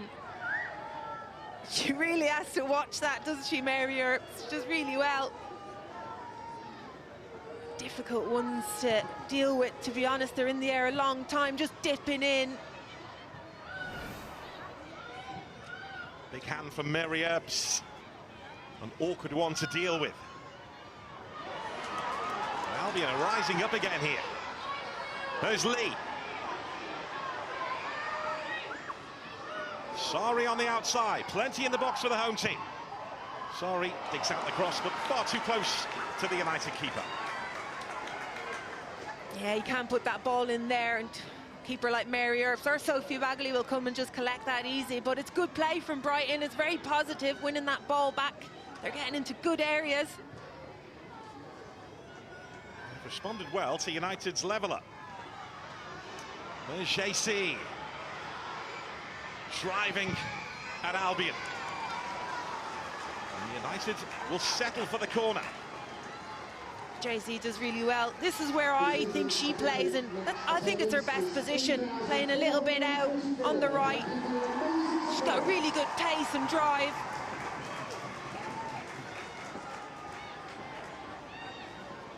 United have scored 3 from corners so far this season.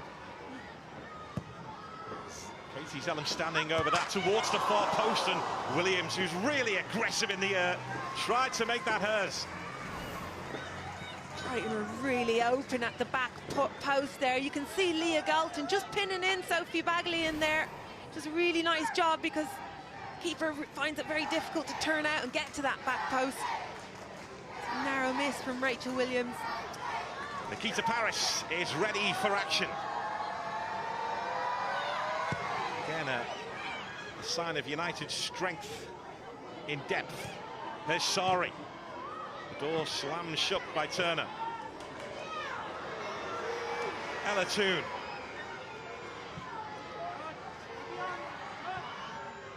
Galton. Garcia. Another United corner.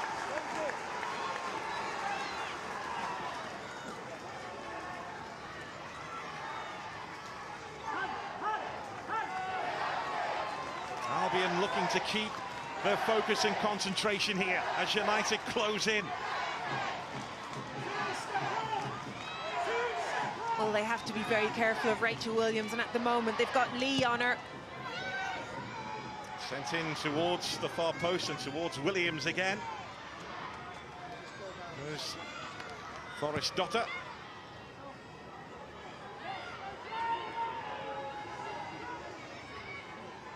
This is where Brighton need to get organised and higher up the pitch. Need to watch those gaps. Back four in the midfield too in there need to work and communicate.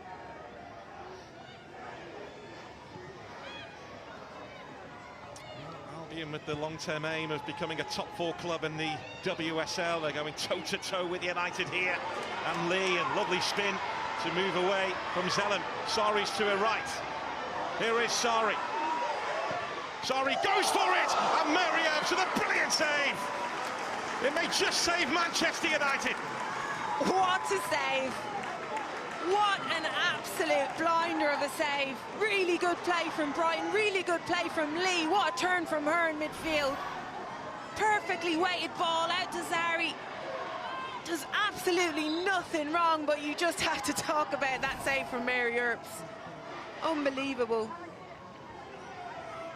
That's right, she is right at the top of her game. Substitution for United making this change. Nikita Paris is coming on, and JC is withdrawn. Apparently, if you're friends with her, you pronounce her name as Jace, but if you're not, JC. Friends? Jace. Jace to me. Don't know about you, Gary, though. You crack on with the JC. You know that. So Paris is on. And Mary Earps may be busy again here. Again, she looks to command the penalty area, but was beaten to it. Guru Bergsman was right in the middle of that. And late on here, Brighton and Hove Albion stun Manchester United again. This could be turning into a night to remember for Brighton and Hove Albion. What has just happened? We talk about United coming here and scoring late goals.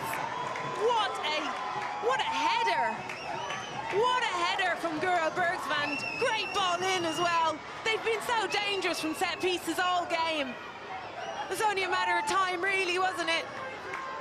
Just after that save from Mary Earp, she needs a bit of help from her defenders there. It's just poor defending. Well, Mary Earp's just made a wonderful save, but from the corner, she was beaten. A powerful header from Guro Bergsman. Has that won it for Albion? It just depends on what number comes up in this board. The answer is 7. 7 additional minutes, which could be a lifetime for Albion. It's a long 7 minutes for Brighton. Huge groan around this place apart from the United fans. Galton. Nikita Parrish trying to pounce. Zelen. Williams beaten to it. No foul on Lasada, who was doing the defending there for Albion. Bergsman back on the day job, and a looping shot which dropped wide of Sophie Baggerly's goal. Guro Bergsman has been so important in both areas, both boxes. So strong in the air defensively, and of course we want to talk about that goal she just scored. Could be one of the most important goals that she's scored in her career. Kickstart Brighton into the season they are hoping for. Aside from Brown at the start of the year, she felt she was ready to make the next step in her career and move to the WSL. Could be a priceless goal for Albion. But United will keep on going because that's what they do. Nikita Parrish involved again. There's going to be a big shift here from Brighton. This evening's Albion player of the match is number 32, Sophie Baggerly. Potentially a couple of Albion changes on the way here.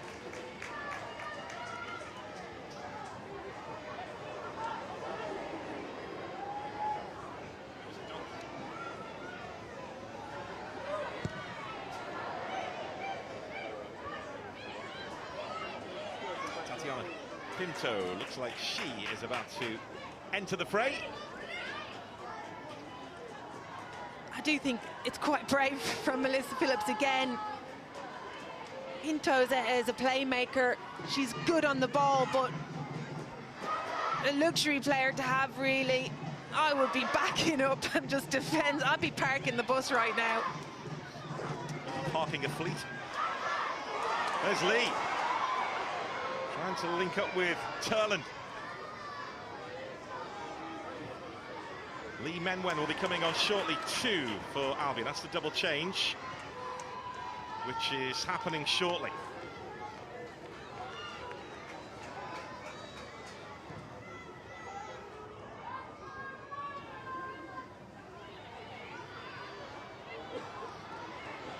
The referee again will have to bring play to a halt here because it is a head injury suffered by Lee.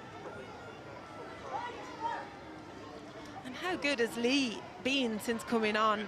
She's been so influential in there, just really good at just keeping the ball. Oh, right side and centrally.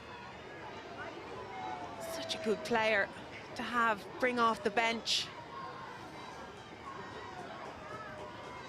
We spoke about Albion's ambitions to crack the top 4. They're hoping to build a stadium for the women's team as well, back in the city. Yellow card there, I think, for Zelen by the looks of it. Well, a bit of dissent. But yeah, they are looking to build a new stadium back in their home city for the women's team. And we've seen the great support that they've had here tonight, as well as the United fans that have travelled as well. It's a fantastic club, Gary. Always has been. I joined Brighton for the last little show in my career, and it was a fantastic club back then. They had big ideas and big support from for the women's team, and only positive things to say for this club.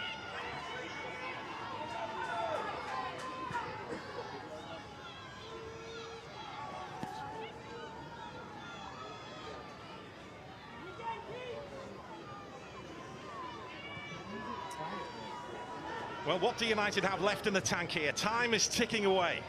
We've seen the powers of recovery already in this contest, and they'll have to dig deep and show them again.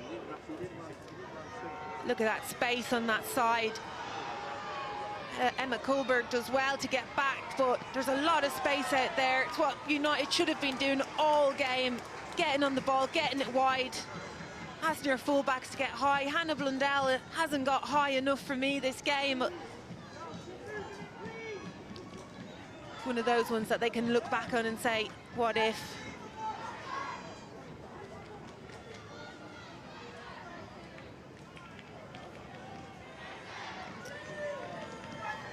Charlie's Rule is about to come on for Albion. We're just bringing play to a halt, so these substitutions can take place. Paulina Bremer is withdrawn. She's put in a real shift tonight, as you'd expect.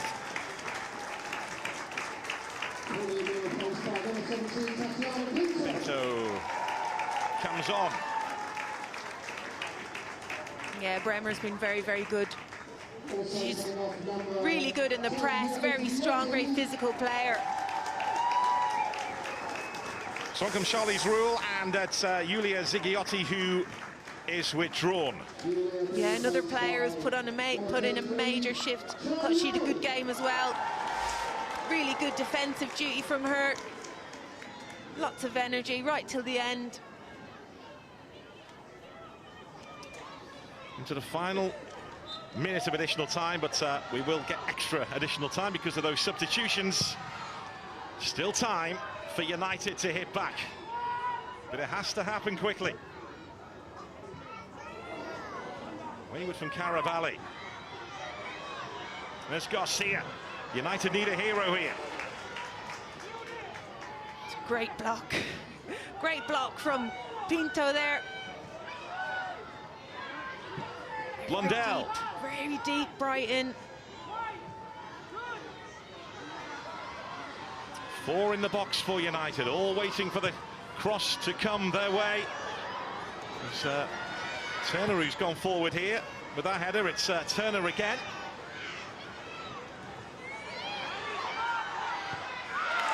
A firm challenge from Caravalli. Here come United again. Katie Zellum. Can they save this? The header from Bergsvand, and it goes behind for a corner. It's got to be the last chance here for United. We've got Mary Earps coming up. Mary Earps is waiting in the box. It goes towards the far post and it's stabbed home. Rachel Williams. She is there again. It's what she does. And Manchester United show their powers of recovery again.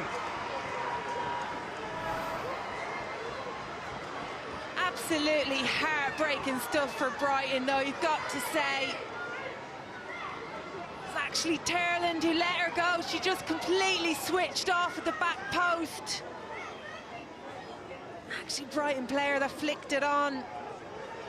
Devastation for Brighton, who've done ever so well in this second half. Well, I just wonder whether Mary Ebb's presence disrupted Albion. But Williams was there to finish it off. And she wasn't hanging about. She thinks United can win this. Galton.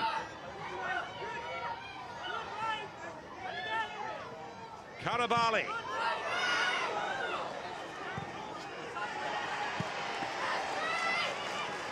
you'd worry. I'm actually worried for Brighton right now because it's just kick-started United again.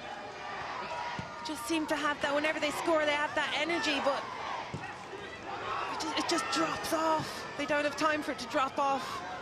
They have to get the ball in the box. Here come United again.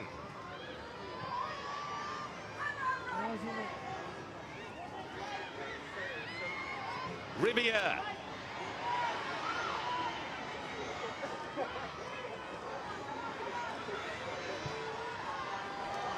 Sorry was on her way, but Blundell is in the way. There's Katie Zellen. United looking for another one here. And that time it was Forrest Dotter who had to take charge. My heart is literally in my mouth.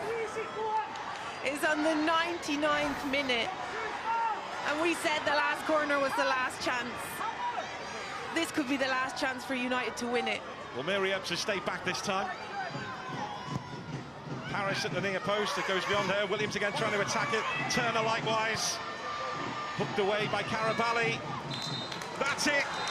Manchester United do not give up. It is in their DNA. And they've shown their powers of recovery here tonight.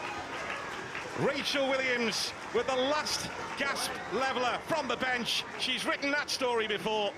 But Brighton and Hove Albion have shown that they will give anyone a game here. They almost won it. Guro Bergsman put them in front to make it 2-1 before Williams levelled up. And in the first half, Elizabeth Turland had struck the first for Albion before Ella Toon levelled for United. Great game here tonight. Brighton and Hove Albion 2, Manchester United 2. Great game is right, Gary. Thank you, Emma, to Izzy, Stephen, Izzy Carr for Brighton. Sucker punch. Yeah, what a game, by the way. End to end, I thought that Brighton were exceptional, and I think they'll be disappointed immediately, but I think that's a performance which Melissa Phillips will be really proud of, really pleased with what her team has shown tonight. And Manchester United, they always find a way. They've been unbelievable in their mentality of trying to get back into the game, but tonight I was super impressed with the way that Brighton played. It'll feel like a loss, yeah, but take the positives from it. I think that's what you've got to do. I think when you think about before the game, we were talking about what the shape will be, what we're looking for in Brighton, how will he come out, will he make mistakes? Credit to them, when they went forward, they were exceptional. But defensively, just a couple of mistakes. It happens when you're under pressure sometimes, and they'll learn from that. You kind of almost want to list the goalkeepers under the goal scorers, don't you? So important, both ends. Both of them were outstanding. We know what Mary Earps is capable of, and Sophie Bagley, let's not forget, she's played as the number 2 to Mary Earps for a number of seasons now. And obviously she's made her move, she's at Brighton now, and both of them proved today what top goalkeepers they are. Yeah, we'll hear from the player of the match shortly as well, but look at Mary Earps, you can see what it means to them at the end.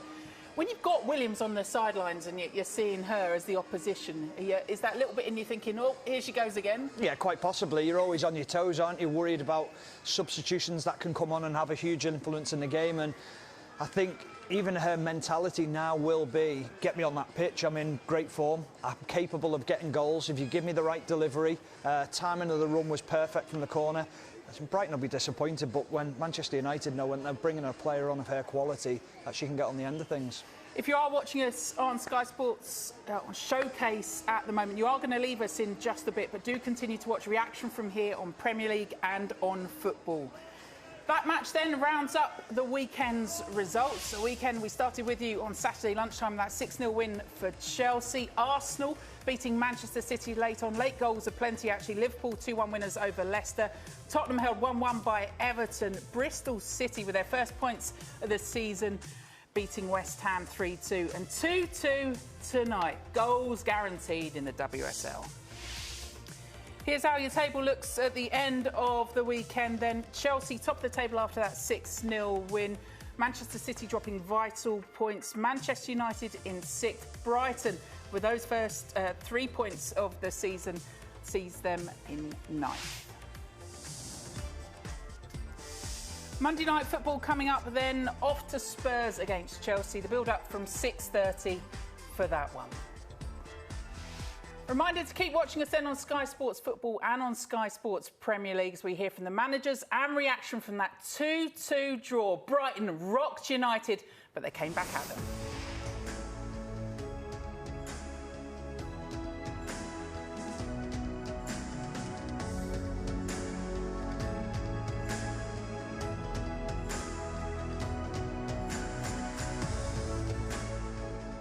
We love a bit of late drama in the WSL, and this weekend no exception. Brighton took the lead, Turlin with it on 30 minutes. Great finish.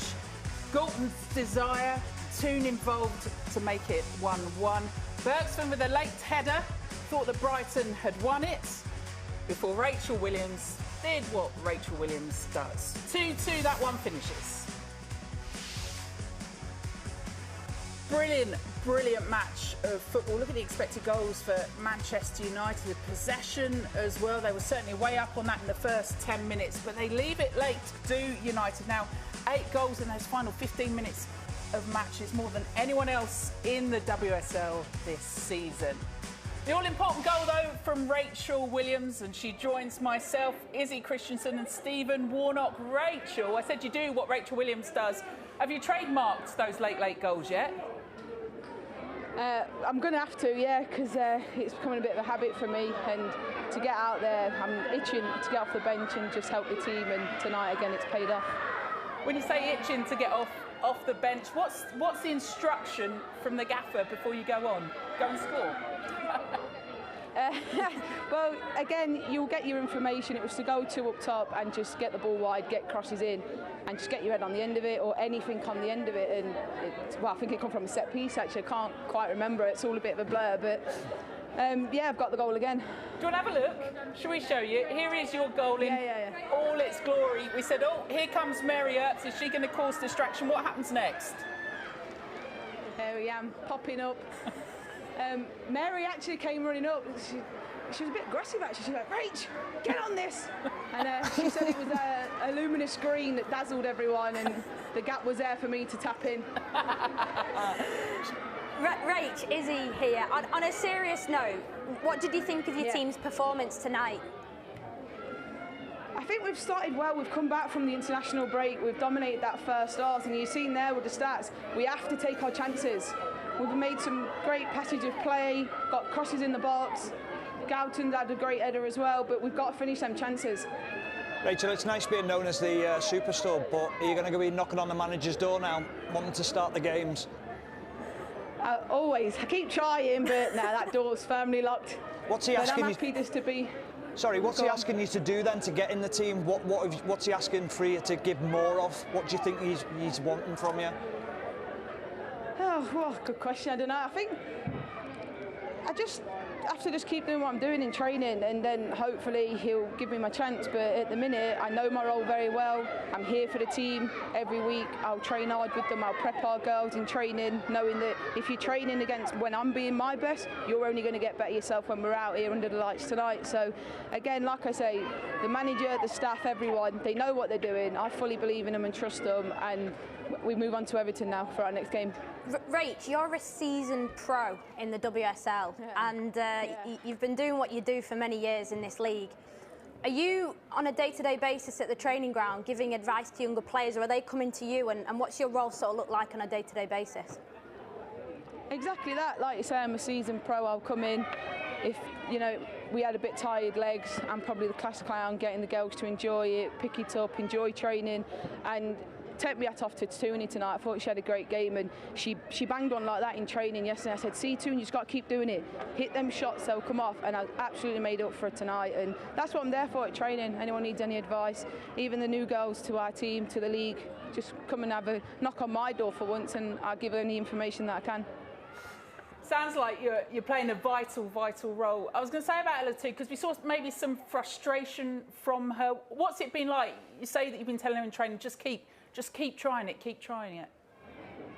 Yeah, just keep persevering. Look, it's football at the end of the day, and we're out here doing what we love. And especially me and the journey that I've come on, I don't take any days, even if it's training, don't take it for granted, because tonight, when you need it, you have to pull out goals like what Tooney's done. And that's what our girls do. They're resilient, they'll keep fighting till the very end, and we stick together. A lot's been made at a certain club, Manchester United, about Fergie time. Is this Skinner time now? Are you winding him up about it? Yeah, it's looking like that, yeah. Look, I've worked with Mark a few times now, and, you know, I've got great respect for him. And when I come down from off the bench tonight, he only has to just put his trust and his belief in me, and I'll give all I can for him and the team. And, yeah, it's a bit of a Skinner time now.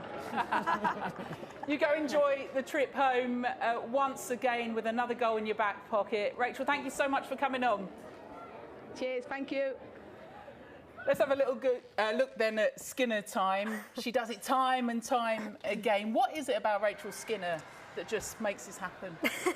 Well, to be honest with you, I used to play with Rachel at Birmingham City, and she's got an unbelievable presence in the box, defending and attacking. And this one here, she just sniffs it out. She just reacts quicker, and she knows her role. You know, she's really clear on what she's doing. She's been doing this for years, and it was absolutely no surprise. And you know, Brighton must have been really scared to see her coming off the bench. It was inevitable with the scoreline that Rachel Williams is going to come off. She's a massive danger, and she's proved it once again. Well done for saying Rachel Williams, because I think I just called her Rachel Skinner, didn't I? Which, you know, well, Skinner to be honest, I was going to say, yeah, she's got the Caroline Barker role, the class clown.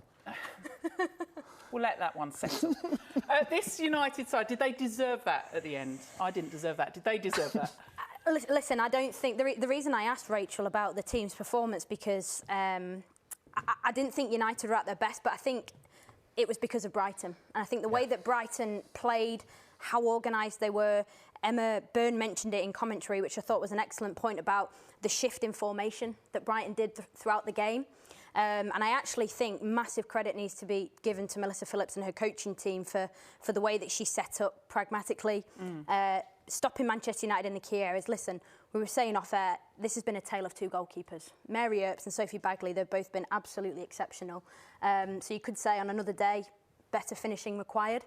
But fundamentally, I think that performance was all about Brighton and Manchester United. You know, they've gone back up north with a point. I think in the context of things, it's probably a good point. I think they'll be happy with it on the grand scheme of things. I think tactically, Brighton were better. I think Mark's going to change things and try to affect the game, which is what he's very good at.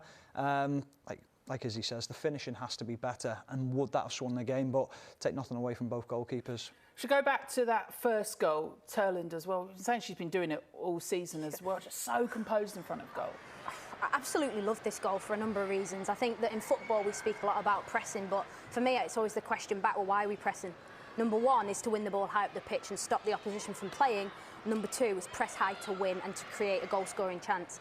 And this is exactly what this is. I love the turn in this picture here, the pass. And this, we do think this was a shot, but let's take nothing away from Turland's touch and finish. This is a better angle here. You can just see Turland drifting into the picture. She's pointing where she wants the ball. She's active. She's wanting the ball, and this touch, bang, finish. This is a training drill in a live match. It's unbelievable from Brighton, and Turland adding her tallies up again, and you know, this is top draw from her. I think that's Brighton's biggest strength from watching them tonight. The pressing from the front. They do it so well. The biggest downfall was what was spoke about before the game was playing out from the back, making mistakes. But once they get in advanced areas, pressing from the front is superb. 1-1, first goal in 27 appearances for Manchester United. I said it was about the desire of Leah Galton. We think that was a foul. It was contentious, yeah. Leah Galton, you know, she's gone in with force, but let's just speak about this. Ella Toone, you know, she's been under... She's been under the critics. This is a better angle here. There was contact, yes. But Leah Galton, she is a hungry player to win the ball back high up the pitch again. And this Tooney has a little look, her awareness of what's around her. And that is Ella Toone at her absolute best. Off the cuff moment, she's got the technical ability, the quality. And she needed that tonight. And I'm not afraid to say that. Listen here, look. Top corner finish. Sophie Bagley, absolutely no chance. And she'll be absolutely delighted with that finish. Yeah, because nothing was beaten Bagley until that point. It's taken that to beat her. So that made it 1-1. You then looked at Brighton and this late header, thought they'd won it. Yeah, but this wasn't the first time that they'd been given an opportunity from a set piece, and Bergvall gets up well. Oh, I think you said it in the commentary, didn't you, or when we were off air, Izzy? Made a change, Manchester United, and Nikita Parris comes on a set piece. Does that just shift how you are, the organisation? And it's actually Nikita Parris who's in and around the incident or the goal when it goes in. Yeah, it's a great point, and it's also a great header from their captain on the night, who I thought in the first half particularly was exceptional. Brighton then winning 2-1 at that point. We've seen the 2-2 from Rachel Skinner-Williams, so we don't have to see that. OK, but we'll get more reaction to come from this one tonight. A 2-2 draw, far from a bore draw, and 2-2 United come away with the point.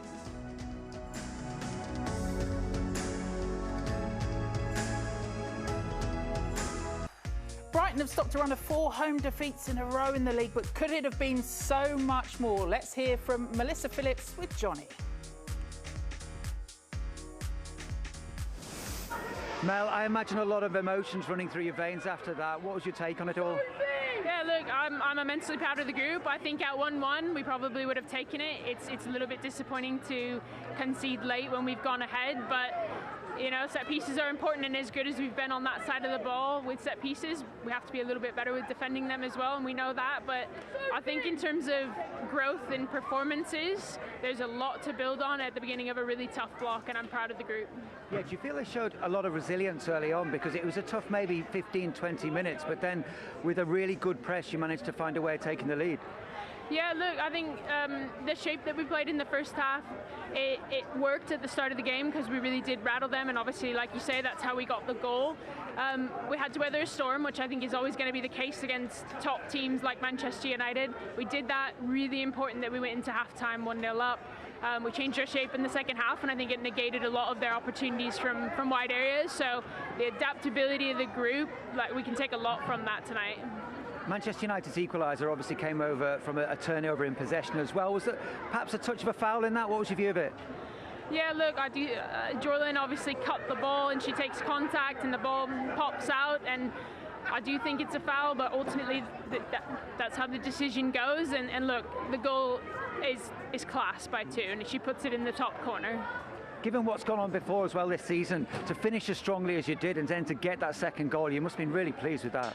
I think that's something that we're growing belief in terms of our performances, and we know we have to see out games, and we know we have to see out halves, and this will be another hard lesson for that. But like I said, it's an important point on a really hard stretch of games. What was the issue with the added time? Do you feel at the end? Do you feel that the goal went in after the allotted time? Have you spoken to the officials about it? I just think there has to be clarity, because it went from 7 minutes to 7.5 to 10 minutes, and I think that there just has to be clarity on what we're working with so we can make changes at appropriate times as managers. Have you sought that clarity? Have you spoken to the officials? Not yet. In terms of what you were able to achieve on the ball, did you feel that this Brighton team at the moment was giving you a lot today in terms of what we were speaking about before the match and how you wanted to impose yourself on the game? Yeah, I think, look, there's still areas that we need to grow in possession, and specifically when we're under pressure. We'll probably have to switch the ball a little bit better in the second half, but I think in terms of minimising errors, we did that. In terms of playing a bit more transitional on the counter today, we did that, and that's how we got our first goal. So there's going to be a lot to digest and take away from it, but ultimately, like I said, it's a really positive team performance in the direction we want to move. And it's a long process, isn't it, to get players comfortable on the ball against top opposition, and do you feel you started to see the fruits of that? Yeah, I do. I think we're growing every day in that, and that comes, like we talked about it before the game, we made 4 changes, and the personnel that we played in this game, it brings a slightly different value on the ball in terms of pace going forward. We know we've got then other players who can come into the game and help us keep it a little bit better, and I think that's what you saw in the second half with the likes of V and Vicky Lasada and others coming into the game. But how dynamic we are as a group is something that's really important to take forward. Well, thanks for your time, Mel. Thank you. Much appreciated. Thank you. Right at the start of the show, some 72 hours ago, we spoke about their identity. Are you clear in that after this 90+7? Well, I think what I like about them is the adaptability within the game, and I think that's what it takes in this WSL to be successful. I think you have to have the nous, and Melissa Phillips showed it today with adapting her team. She alluded to it there in the interview, that she went from a back 3 to a back 4 to stifle Manchester United in the wide areas, and I think that was really intelligent because they managed to minimise crosses in the latter stages of the game, and the irony is they've conceded in the last minute from a set piece, but she's mentioned there, very pragmatic, very flexible with the fact that, you know, the team is on a journey and they can grow. Sophie Bagley, player of of the match, arguably, against her old side, Manchester United. Just so confident and time again pulling off saves. Yeah, I think the big thing is the night before the game, you're praying that you have a good game. You showcase why you've left to go and play first team football. I think that's the big thing. And she's confident in her own ability. Some of the saves she made tonight were absolutely brilliant. And this one was a triple save in the first half, and we were out of our seats, weren't we, watching this? It was just brilliant. But what I really liked about her was her positioning. Often it was high, off a line quickly, because the way Brighton were playing, they were playing quite a high line. Manchester United were using that over the top ball, if you like, in behind, and she had to play a high line. That's brave from a goalkeeper to be able to do that, but overall, very strong performance. She'll be delighted tonight. I love how she said when she was at United, she learnt so much from Mary Earps as well, who herself had another brilliant match. Let's hear from her boss, Mark Skinner. Mark, how satisfied overall with the point are you tonight? No, not satisfied with the point. We need to take 3 points, and that's not anything other than you create that amount of chances with the quality. We've got to take them. That's on us. That's on us as a team, as a collective, and we want to be better at that. You know, we'll have disappointed faces in there. Look, it's great to come back, but we shouldn't put ourselves in a position where we're coming back. I want to credit Brighton for the energy they gave tonight. The quality, and their finishes were good. You know, we've allowed them, but they're good. So credit to them, but from our perspective, we have to be better than that. We have to punish teams. We've created enough tonight to win the game 5 or 6, and that's where I'm going to ask us to be better. We're going to take ownership, accountability, and we need to be better at that. It looked like a great start, the first 15 or 20. Season before last, we talked about draws punishing Manchester United in their race for the Champions League. Last year, we talked about it in the race for the title. Could this be their undoing this season again?